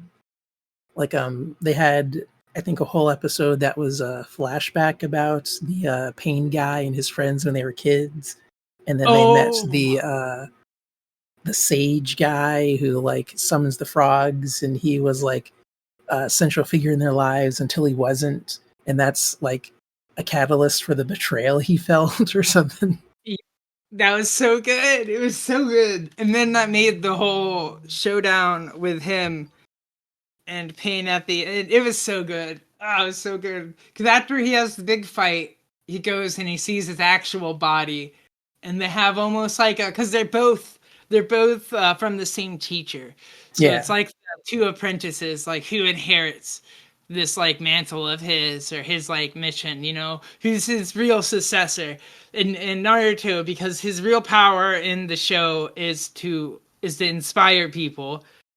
um of course, wins, and it was so good. Yeah, I love that bit. It's very good. I need to catch up on One Piece, because what I've read on One Piece, Luffy has very similar vibes of like kind of being that shonen protect that comes in and like fixes people's spirit. kinda, yeah. I'm It seems like he's doing it less deliberately though. Like Luffy feels very much like a Goku-esque character. yeah, yeah, but I would say that's true. Very Goku-esque in that way. Speaking of Goku, Daima, it's been picking up a little bit these last two episodes. Yeah, I pretty know, good. Who knew Akira Toriyama had it in him? yeah. I guess everyone, but they don't bring his manga theater stuff over here as often as they should be. hmm I like that line. It's like, "How did you raise a kid?" Huh, I wasn't that involved. That had me down. Uh, and the Minotaur bit from last week's was pretty good too. I thought, man, I know we've mentioned this a lot, but it is really RPG coded. It feels very, um, Oh yeah, I very eagerly Dragon. await the Daima video game. I'm sure there's someone at Bandai Namco who's looking at their Kakarot like visual assets and thinking, how could we flip this into a Daima like DLC? Oh my god, they For need which I encourage them. I will buy it. any Daima quest. They need a little turn RPG Goku. I'm excited because I already know that I know like Gloria or whatever his name is coming in Sparking Zero at some point. Oh yeah. So I know characters from the show are gonna be like in the first season of DLC for that game, which is kind of exciting. I've been playing through that kind of slowly. Um, it's fun. It's a little annoying sometimes to unlock all the alternate routes, because like the objectives can be like kind of really tight. But I had Yeah. one that was kind of a wall for me, and I managed to break past it, which was great. I did it. I finally got the RNG on it, but then it was it's a little disappointing because it didn't have that much interesting after it, and I was like, damn, I really did do all this just to see a cutscene. But whatever, I did it, which is That's fun. I don't video know. games. It's fun to win, to beat Frieza as Piccolo, and to be like, ha, Hell yeah. you suck it. That is something that I've said about those games, much to the chagrin of literally everyone. If I could just play every scenario as Piccolo or every scenario as Pan, then I have gotten my money's worth. And that annoys people because those games do have a bajillion characters. I want, oh man, he's not in there yet. I was hoping Orange Piccolo would be in Sparking Zero, but I don't think it's in there yet. I think it's planned in a DLC. Damn, did they put him in Xenosaga too? Let's see. I feel like he has to be in Xenoverse 2. Yeah, he's in there. He's in Xenoverse too. Oh, I said Xenosaga. Oof. I Why knew did what I you say meant that? though. Xenoverse is what it's called. Yeah, I'm not even gonna pretend to be a hater. I'm so on board with the orange piccolo form. Just because I think the orange and the yellow just looks fucking good with the purple. Yeah. I think the color scheme is just good and I love Piccolo being relevant. So I don't even care that it's bullshit or that they had to give him a weird lime green form before it for some reason. I just orange Piccolo is pretty hype to me.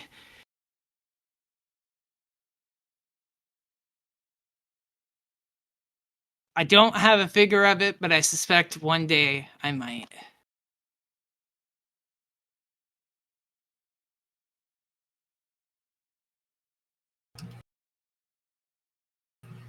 For some reason, I can't think of any other animes that I've been watching that might be worth mentioning. There's a anime adaptation for a Trillion game that is currently airing, but I feel like that's something that people should read the manga for instead. Like, there's not a lot of good animation going on in that. A lot of it is just like direct translation of what's in the frame to the television frame with like the appropriate mouth flaps or like hand gestures. But I like the vocal performances, so it all fits together.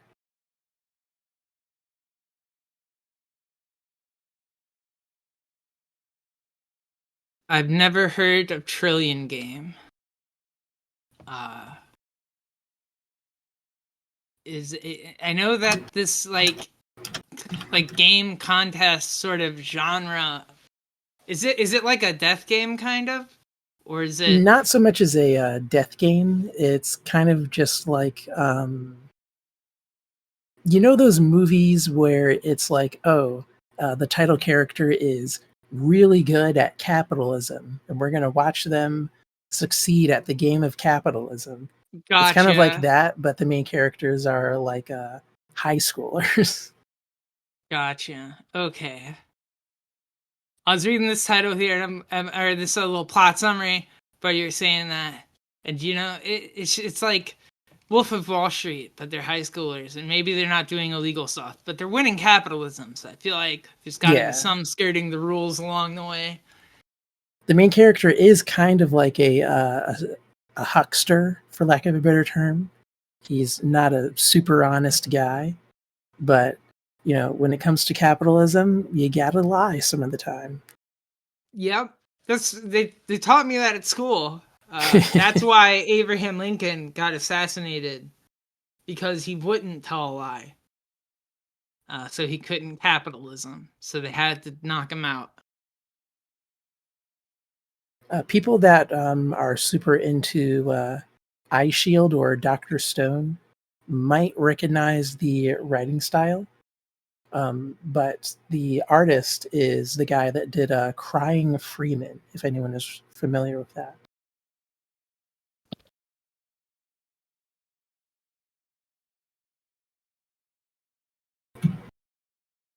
Never heard of this, but it has a 1995 live action adaptation.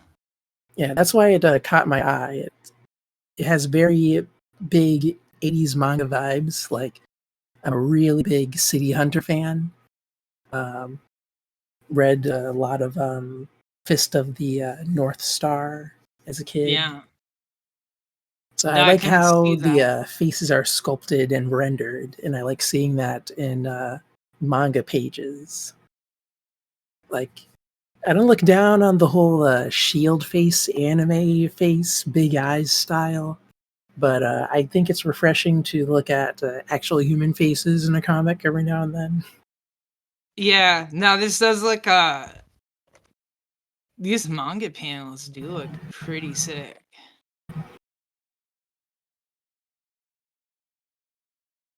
Just pulling some up here. I might check this out at some point just because I'm also a big fan of this 80s manga kind of look. You can tell a lot of these people are probably pulling from like movies that were contemporary at the time. but the translation of those frames into drawings is not more worth than what a film can produce, but it's like it's its own high level thing that's fun to Mm-hmm. look at. For sure. Then, if you were fluent enough to have like a VHS player back then, and you just like hoarded action movies, you probably got so many killer shots and references above like your peers. Oh yeah, probably. Like I know there are a lot of manga artists that hoard copies of Jump, I think is the meme. Like if you want to work in Jump, you have more than a few of those big phone books in your personal library.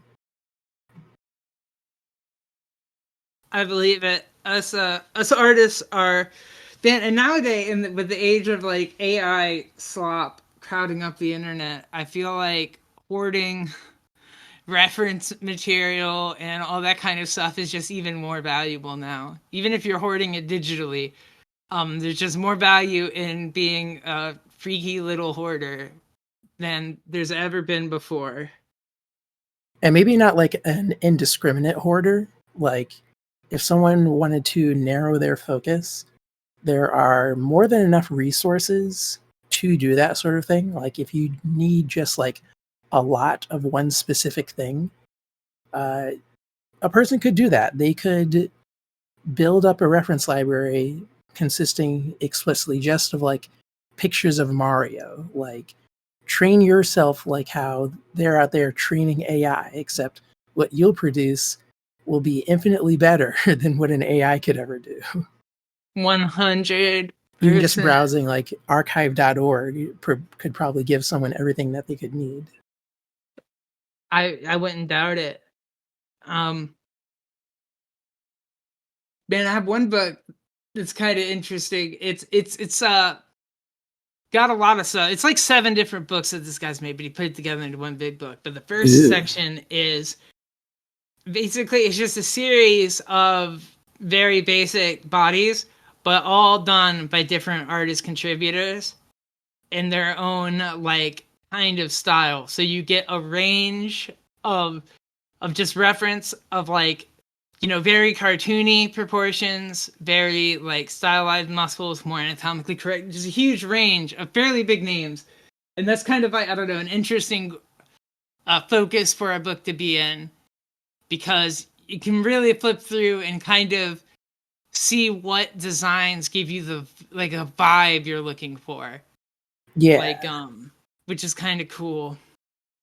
I think that's like called Master of Anatomy or something. I forget the name of the guy who did it because it has like a bunch of contributors of artists that are like professionals and stuff, which was neat.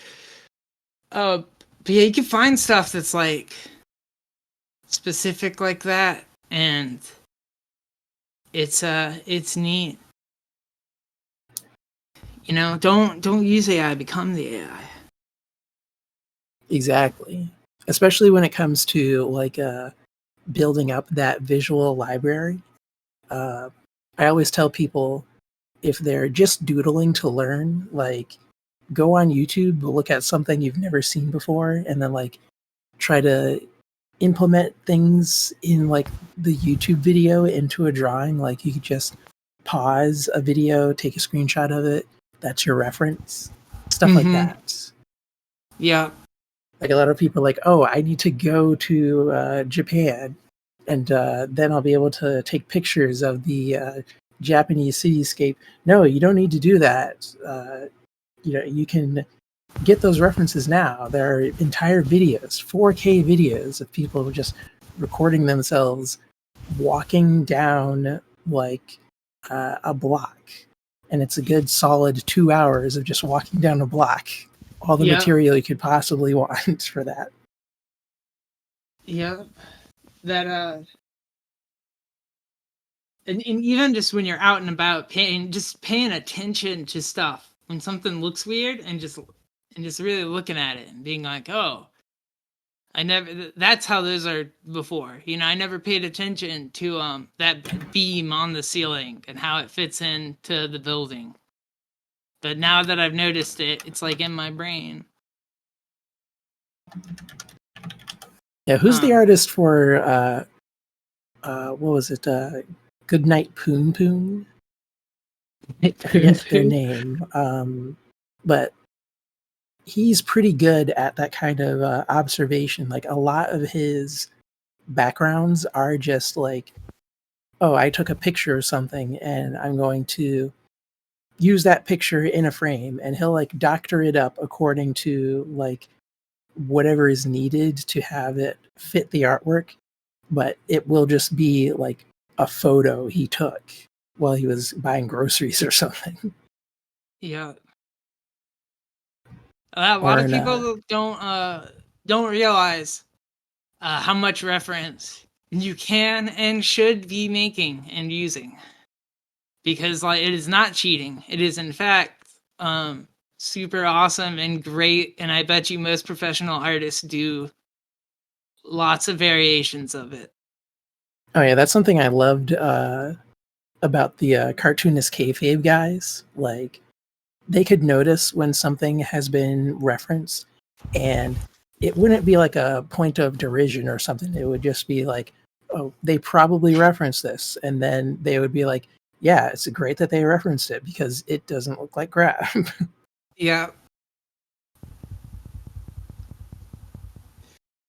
Man, Or Rip that's a really Cartoonist kayfabe. realistic and What a good intricate show. looking like government symbol. They probably referenced an actual government symbol.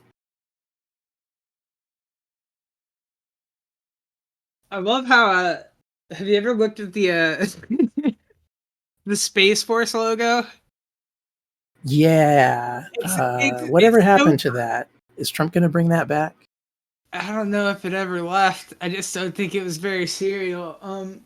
But I hope it's not. basically just the Starfleet logo. Like it's like I think in keeping with American fashion, we should have just officially licensed Starfleet as a thing to the U.S. government, because like it's so close.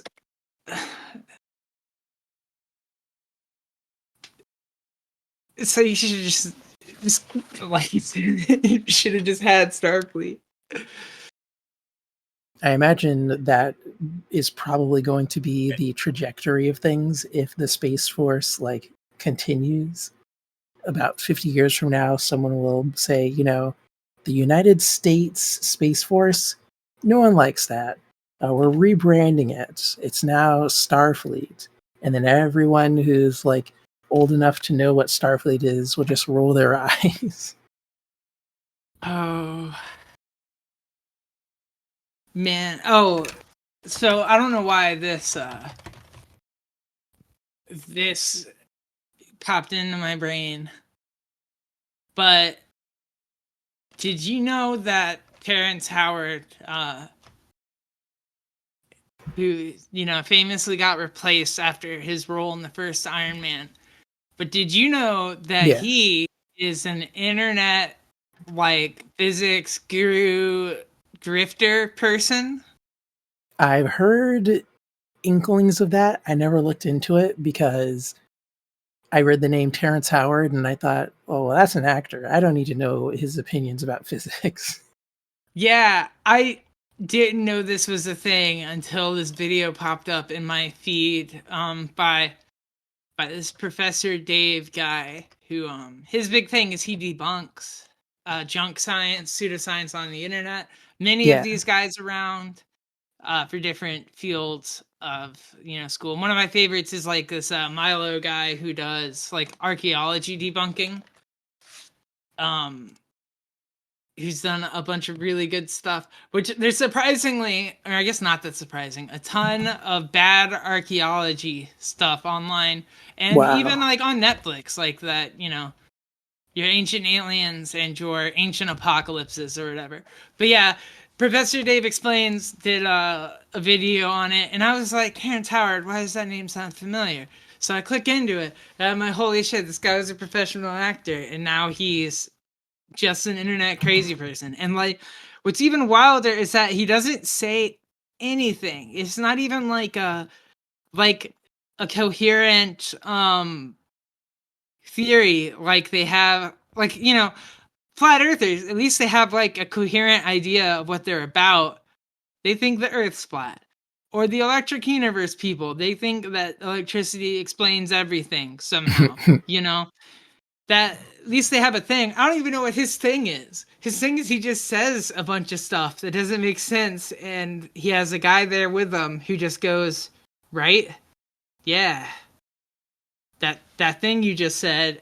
Or they'll mention a person, and like they'll be like, oh, have you ever read this guy? Yeah, I read this guy, and really mind blowing stuff. But like they never say what the mind blowing stuff was. They never blow our minds.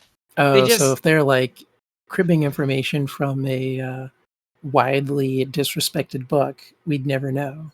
yeah, exactly. And beyond that, I'm pretty sure he's just like repackaging other grifters' grifts. Like I don't even think he's originating a grift. It, Damn. I'm like amazed that this somehow has like some amount of following. I think he's in the video. The guy jokes that he's trying to make a cult a little bit. You know, when he's making fun of him, and like I almost don't even think it's a joke because like he's every now and then he'll say something. It'll be like, and you know that's why I'm the Messiah, and I'm like, wait, what? Like, what about you're the Messiah? Can we go back to that really quick? Or what about Yeah, that you're needs to God? be Like, interrogated. just little small things like that, and it was I don't know what's going on with all these. You know, the failed actor to pseudoscience right wing drift adjacent pipeline is it's wild. Russell Brand has gone down it. Yeah, he found Russell Brand kind God. of makes sense. Like he's always been more than a bit of a has been. When I was a kid, I liked his very few acting roles in movies, and then I kept waiting for more of that. But I guess the wider industry knew, oh yeah, this guy sucks. Do not give him more work. Yeah, they found out so that we wouldn't have to, but we did anyway. Yeah. Oof. But that that is kind of surprising. He was a bit of a flash in the pan because I remember liking him when I was younger too. The same way that I kind of like Dane Cook. Oh boy, Dane Cook. What's Dane Cook up to? I have no idea.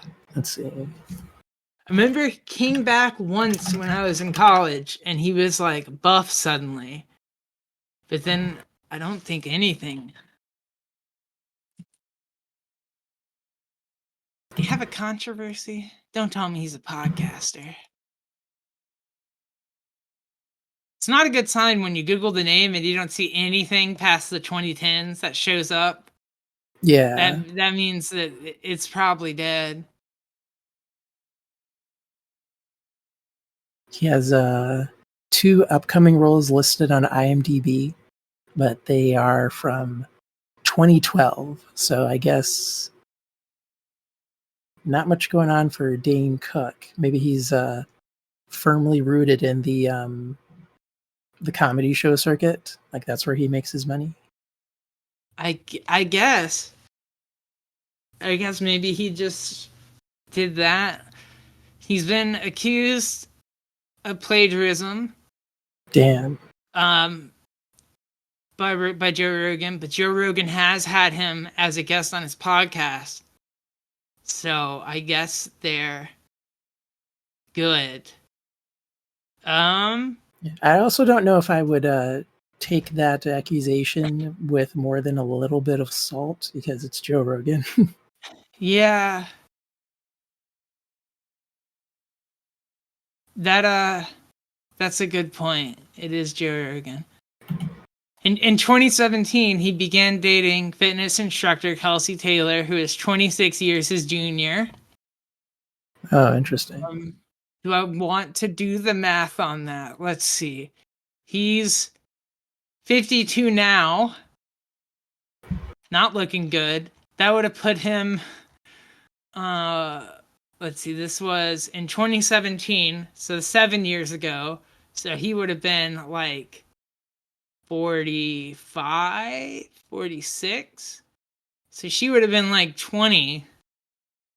Okay. They're married now. They got married last year, so I guess it worked out. Yeah, I guess that's not illegal. It's not illegal. It's on the borderline of ethicality, I guess. But I can't It's also just like mildly questionable, like how, why, what do they have in common? It has to be How, why?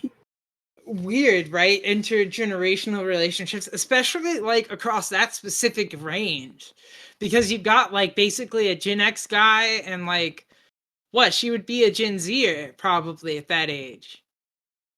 Yeah, something like Like that. that's a pretty big gap. Like that's and like a gap during a really weird period of time. Where like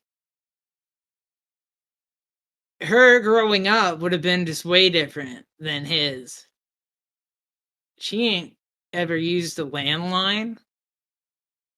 Although I guess these people are like LA people. Maybe the culture isn't that different there. True. You raise a good point there. Like in my head, I'm just imagining like if you're in the like quote unquote industry, a lot of that might be trending towards like weirdly insular, where something like that could make sense. I don't know how, but Yeah, I'm sure someone knows what I'm thinking. I'm sure. I'm sure there's lots of other things that we could make fun of Dane Cook for. This is definitely odd, but probably not the worst thing in the world. There's Kevin Spacey's and Diddy's out there. Yeah, true. I guess we can let 26 years his junior fitness instructor slide. It could have been innocent. Maybe he hired her and it just started off as a workout. Honestly, it Maybe just sounds she like a asked plot to him a Dane out. Cook movie. Maybe. You never know. Dane Cook goes and has to go out with the fitness instructor. So he hires her and is a slubby dude. And it doesn't look like they're going to get together at first, but stuff happens and they do end up getting together. And damn, there you go. Throw Adam Sandler in it too. Why not? Fuck it. Speaking of Kevin Spacey, can you believe people are still hiring him for stuff? Wild, It's but insane.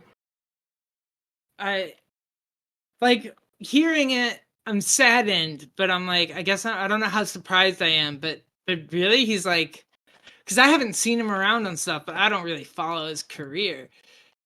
So I didn't know controversy and comeback attempts. Okay. Uh, yeah, he's cast and stuff. In 2024, notable industry members such as actors Sharon Stone, Liam Neeson, F. Murray Abram, and Stephen Fry, film director Paul Schrader, and theater director Trevor Nunn vocally supported Spacey's attempts to return to acting. Interesting. Was Yeah. Stephen Fry high when he gave that quote? Oh yeah, Spacey, great guy, sure. Man, it really must suck to be an actor because it really could just get you like on the street, and once you've said it, you've said it, and like Yeah, to an article like this, it would never matter. They just okay. Well, some of these articles is the Sharon Stone was very Sharon Stone and Liam Neeson call for Kevin Spacey's return to acting. He is a genius, and our industry needs him and misses him greatly. Okay, they're not dodging any accusations. They're not even just supportive. They're not like, yeah, he deserves a chance. They're like begging for him back. which is Oh man. strange because like I was a Kevin Spacey fan. I liked how he portrayed certain characters. Um, Legitimately good actor. Uh, a lot of duds, but that's just what happens when you take on like 5 roles in a year and you do all of them in that year. Um, but yeah, after all of the stuff, I was like, okay, guess I'm done. Uh, Thought the industry would follow. Guess not.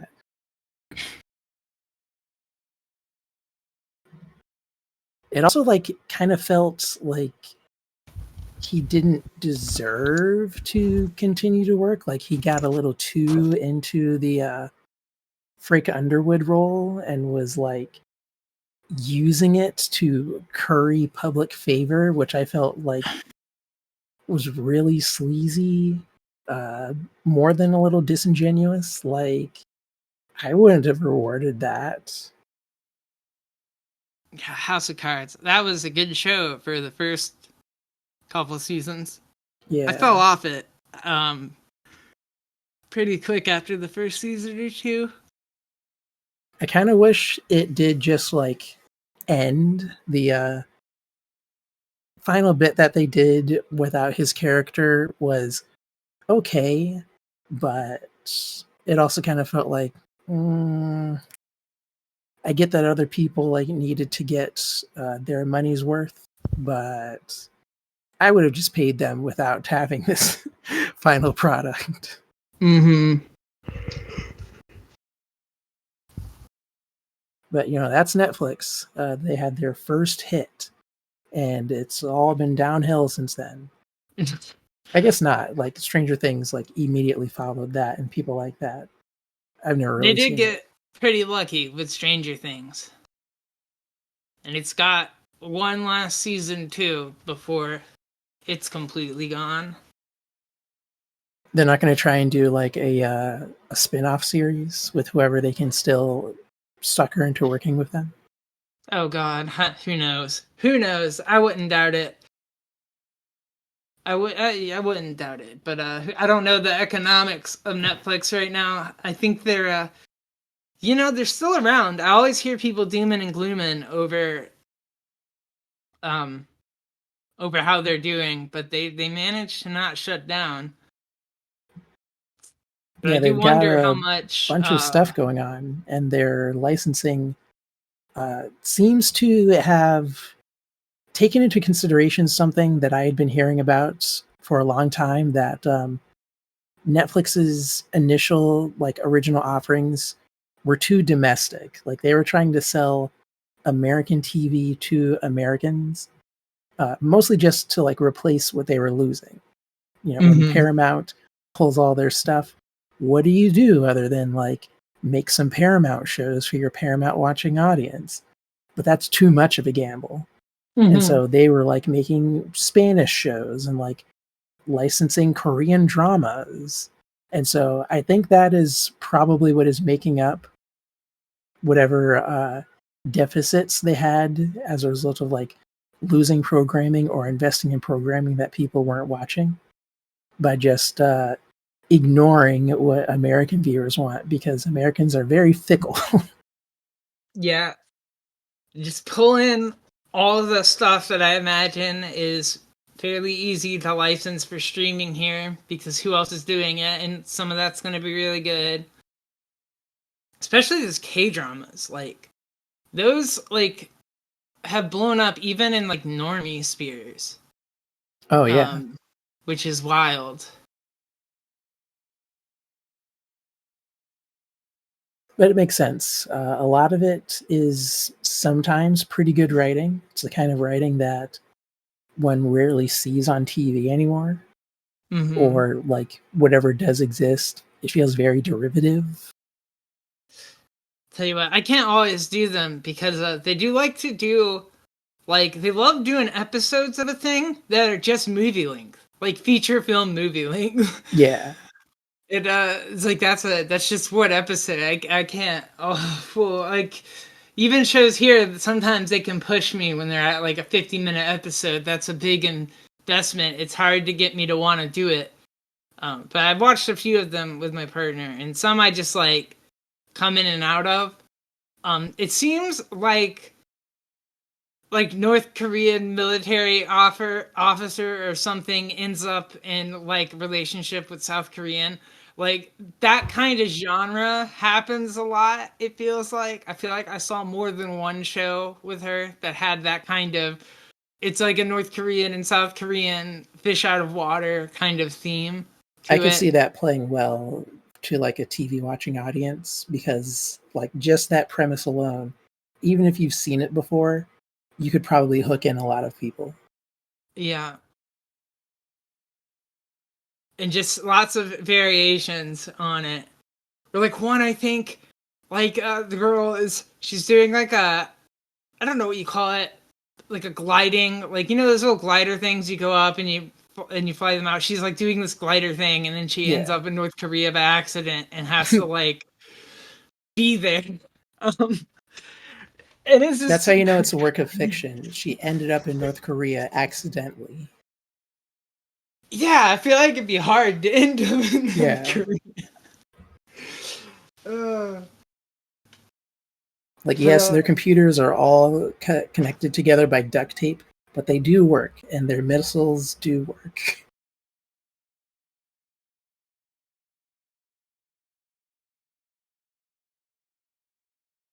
yeah, that's a God. Speaking of missiles, I saw something in the news.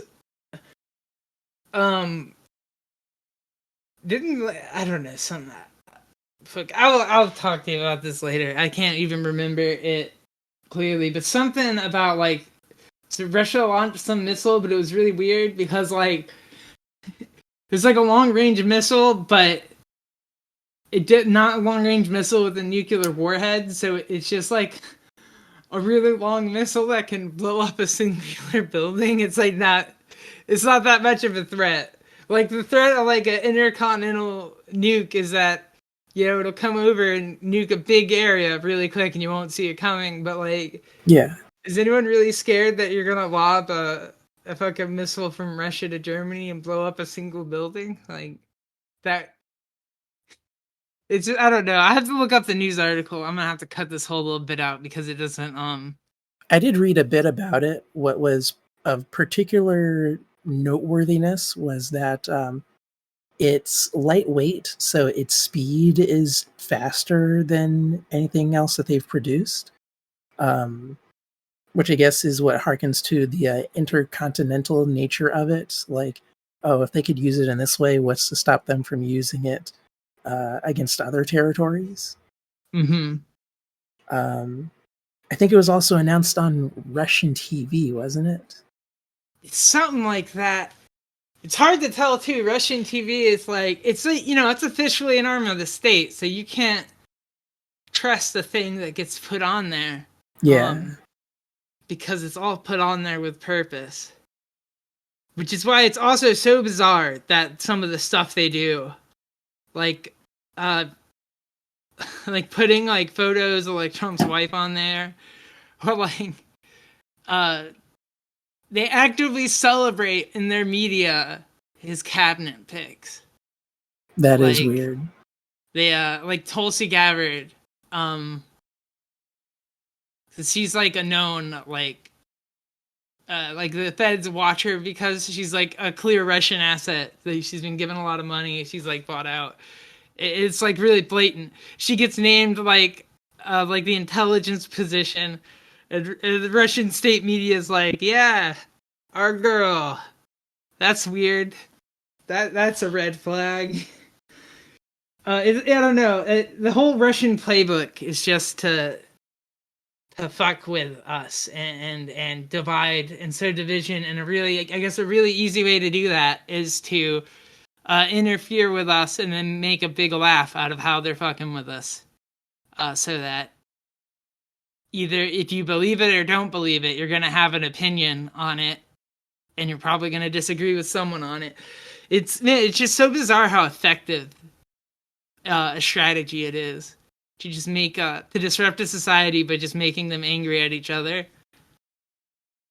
Well, it's kind of like that social media playbook that that guy made a video about recently, where their whole thing is just like flooding information resources with misinformation. Yep. So that it gets to a degree where it doesn't matter if something is true or not true. It's just that there's so much of it that people don't bother to parse it, at which point assumptions are just what take hold. Yep. And of course, 100. that's helped and significantly aided by the fact that social media has been reduced to just like a handful of websites. Mm-hmm. It used to be bigger and more difficult to abuse. That's why I am so happy to see this shift. Not that I think it's gonna solve all the problems or whatever, but definitely just seeing this big shift away from X into Blue Sky and seeing it sustain and continue since our last episode has been great. Like past 20 million now.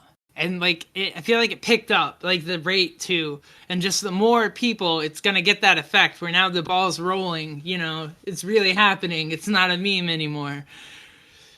I'm really interested in seeing how the decentralized like function of the software works, because a lot of resources kind of imply the necessity of data parity with Blue Sky. And I kind of worry if we won't see a lot of like Blue Sky forks, because you have to like download so much useless junk to host your own Blue Sky. I'm hoping that's not the case, but if it's not, we could be seeing a further broadening of what Blue Sky has produced by other people being able to just host their own Blue Skies, and then everyone that is on B Sky is still able to interact with those other hosts, for lack of a better term. Yeah, I'll have to do some looking into that too, because I am interested in that aspect of it, and it's getting talked about in the media too. Like it's not just the people who are really power users. I've seen like several articles, at least the headlines, touching on that aspect of it. So yeah, I think it's I saw another video. I think maybe it was like a Vlogs Brother video or something, but he was talking about how this kind of how this wave of populism has come about as a result of this new rise in medium, and how you kind of saw the same thing when the printing press was invented and when the radio became invented, and to a lesser extent TV, and like when you have a new way of communication that really broadens reach, you get a lot of change of sentiment, because like voices that like weren't heard before are getting like heard more. Yeah. It that it is interesting, because I never really you grow up with this stuff and you never really think about how much it's changing society around you, because like your life itself is in a big state of change when you're growing up and coming into adulthood. So like the world changing around you kind of feels natural because you're changing really rapidly with it. But then when you look back, you're like, oh, this was like a radical shift in how people engage with each other, and nothing like it had ever been even close to before. Yeah, the Tick getting a TV cartoon adaptation wasn't like some big crazy, holy shit, how did this even get made sort of thing. It was just like, oh, the Tick is on TV. Yeah, exactly. It was not your initial point no was more idea. significant and but had more political implications, but my brain immediately thought of like underground comics. I mean, it's true though. You know, even TMNT, right? You're not Oh thinking yeah, about the fact that Ninja Turtles came out of nowhere and then became like a somehow became a global brand. Like what a oil well mine gold thing they hit there. Like truly. in like it's bizarre that it came out of some black and white indie comics too, because those original comics, like I'm willing to bet that like 80% of Turtles fans that ever existed have never and will never read those original comics because Oh like yeah, the cartoon really blew up in popularity, and it's just so amazing that that came out of that. Like they were just so smart to have got on that licensing when they did, and bam, money. There's interviews with Kevin Eastman and how he made his whole little publisher and then ran it into the ground. very relatable. Yeah, I gotta feel bad for the guy though, because like I get it. You know, he got rich and instead of being like a miser, went out and just gave a ton of people money for projects he probably shouldn't have given away so freely. You know, but I can't help but like the fact that that was his impulse to do. Yeah, that's how it should work. Like, if someone finds themselves on that, resource, what would it hurt to redistribute it in that way? More Yeah, of the thing I like, more than I could ever make on my own. exactly. If I was rich, if I have a place to live and food to eat, I'm gonna throw the rest into that kind of stuff because what's the point? Yeah. If I were Randy Pitchford, I wouldn't spend millions buying Duke Nukem. I would just make more games. God, Duke Nukem, what a meme. It's kind of a dead meme now because I don't think that anything's gonna ever happen with it. Probably People are not. gonna, and it is kind of an old style of humor, but it is making fun of that enough that I think it would still play with audiences today. Yeah.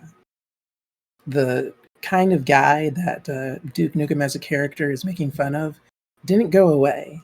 They just Nope. look different. Yep. I did not. For the longest time, did not know that Kick Ass and Chew bubblegum line was from the They Live movie. Oh yeah, that's fun. Uh, God, what a fucking good. I love that movie. I put that movie on a lot as background noise. Something about the soundtrack and the sound of that movie works really good as like background noise for me. Just it's got a real 80s vibe to it that isn't like overly nostalgic or anything, but just has like I don't know, the sound design of that period. Well, that's It's a like great a movie. John Carpenter, isn't it? Like that's his whole Yeah. thing. Heavy Yeah. use of synths and like deliberate soundscaping. Yeah. It's It, all very 80s, like from our frame of reference, but for John Carpenter, it is probably just like the application of the tools he knew best. yeah. Man, I love Carpenter films. I saw The Thing for the first time not too long ago and Ooh. quite enjoyed that. I've not watched the remake yet though. So at some point I'm gonna have to go back and watch that remake and compare. Um, because the original was really good, and the remake I hear bad things about, so that'll be fun.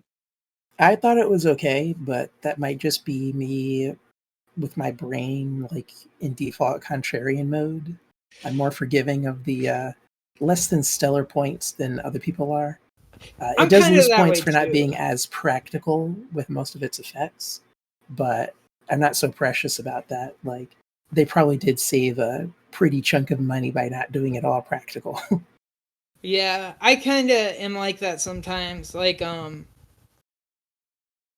if I don't have like if I haven't watched the original of a thing really recently, or it's not like something that I'm super obsessed with, then like I'll watch a remake and it won't be outright offensive to me unless the movie's like really bad. Like kind of like how I felt about the Crow movie. Um that could have just not been The Crow, and it still Yeah. wouldn't have been a great movie, but it would have been like fine. But some people would just be offended on the face value of the fact that it's The Crow, or like the Nightmare on Elm Street remake from a few years back. I remember like seeing that when it was newish and being like, I mean, that was fine. It was whatever. It was a Freddy movie, but like I don't know, people really hated it. And at least I've heard that people really hated it, and I just never got the hate. I just like thought it was meh, but like not much worse than like other Freddy movies, right? Like Yeah. Freddy 5 or whatever, the Dream Warriors one, or maybe not even that one, maybe the one after, the one where you find out that he was like born to a nun in some tower who had been raped by criminals or something.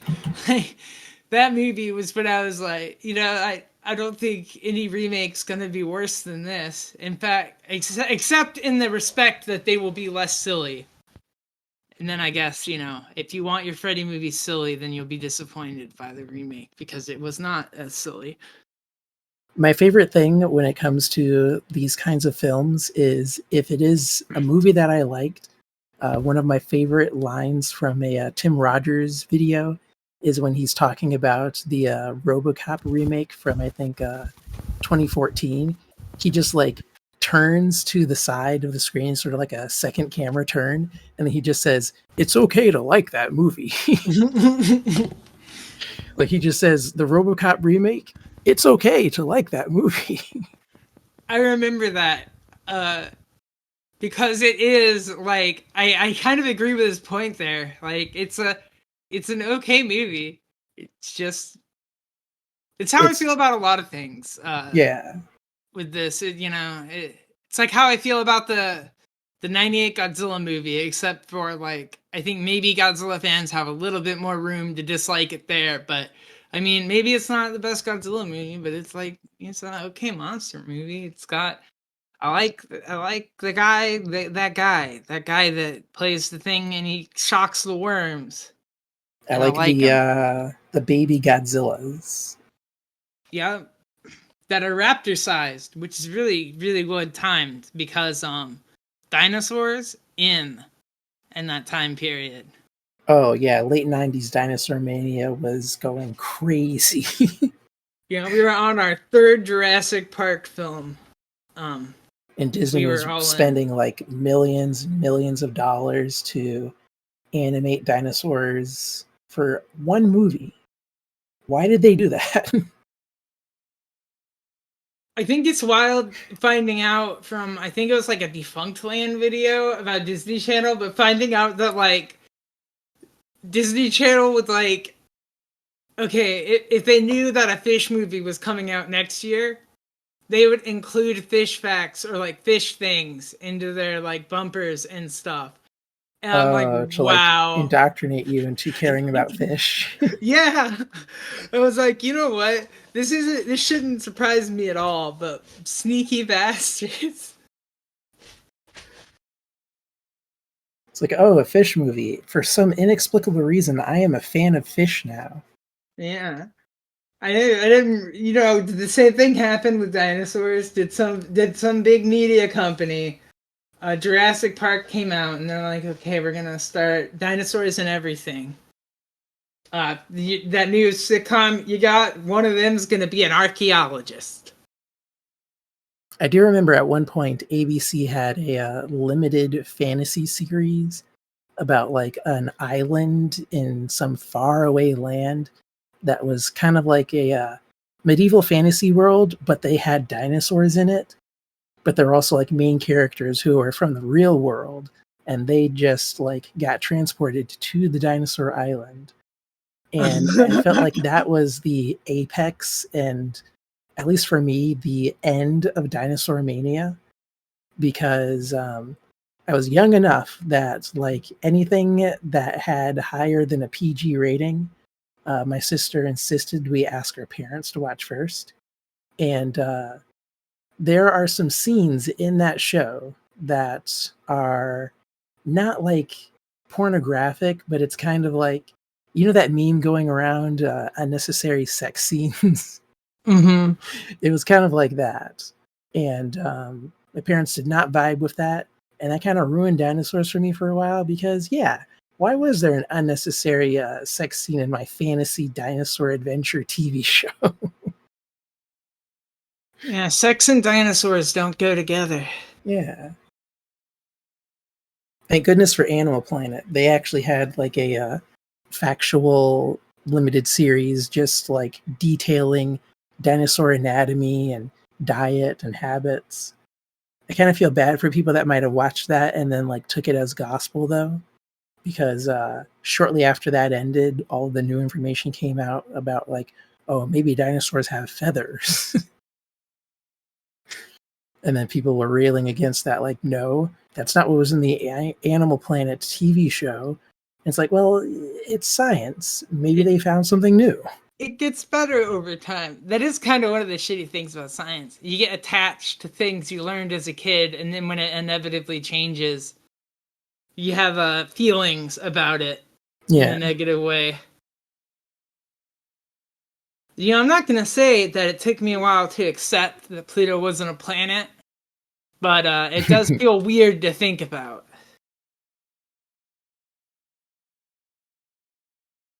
I think I cottoned to that pretty quickly, but it was mostly just because I liked telling other people that Pluto wasn't a planet. See, whereas I never want to bring that up. Someone calls Pluto a planet, I just let them keep thinking that. Just like, is this the kind of person I want to get into what's really a planet? You know, because if they're still calling Pluto a planet, chances are if you tell them it's a dwarf planet, they're going to be like, well, it's still a planet then. So it's like, And like the difference is different classifications of mass and gravitational pull, right? yeah, it just has to do with like their size, basically, how well they clear their orbit and other weird things that I don't know because I'm not Yeah, I just liked the an implication of that because it astrologist. means that there could potentially be new planets that they're just not telling us about yet, probably. Like, And however long it took to declassify Pluto as a planet, it probably is taking just as long to like validate new planets. now they have declassified Planet X. Experts have determined that we don't need to not know about it anymore Yeah. because it's actually boring and not full of life. Man, I saw a Edit video the other day. It was like the FDA confirms the existence of vegetables. And, That I was don't know. a There's onion video, right? yeah, and that was a good bit. I could see them doing a similar thing for another planet. That'd be funny. But Onions still got it. They've been dropping bangers recently. Yeah, I haven't been paying a lot of attention, but that's because for a while, a lot of the best onion jokes were just thing happening in real life. Oh, Yeah, the onion did it. I love that they bought Infowars. Yeah, that was cool. It was Interested in seeing what they do with it because like they have Clickhole and that was like a very good parody of like BuzzFeed style idiotic like click nonsense. What would the onion do with Infowars? I don't, whatever they do with it, even if it's nothing, will be great. It's just so nice to know that no little right wing trolley organization was able to just buy it and Yeah. give it back to him or whatever. I guess someone would do that, wouldn't they? My expectation would be that someone would buy it and then try to do Infowars themselves. But I guess the easier thing is to just like give it back to Alex Jones. Or like keep it and bring him back, but it's all yours on paper, but he gets and you get a cut of the money and like do all some kind of shenanigans like that. It would Yeah. definitely turn into The Steve Bannon special. mm-hmm, mm-hmm. That Yeah. was the thing he was really big for. He would just like set up a bunch of different assets and then reap the teeniest bit of reward because he knew whatever it was the other guy was doing wasn't going to last.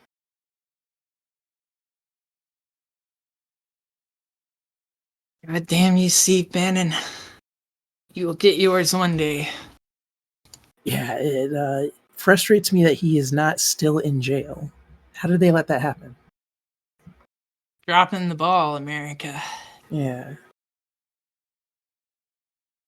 Well, I think I'm just about out of stuff. Do you have any last words? Last words. Mm, read more comics? No, that's someone else's thing. But it's also not wrong, so still do Yeah. that. I have been doing a lot of nothing this past week, but eventually I will get back into the rhythm of things. And so, for those curious, please check out what I have on offer at vqcd.in. That's my website where I host all of my cool stuff.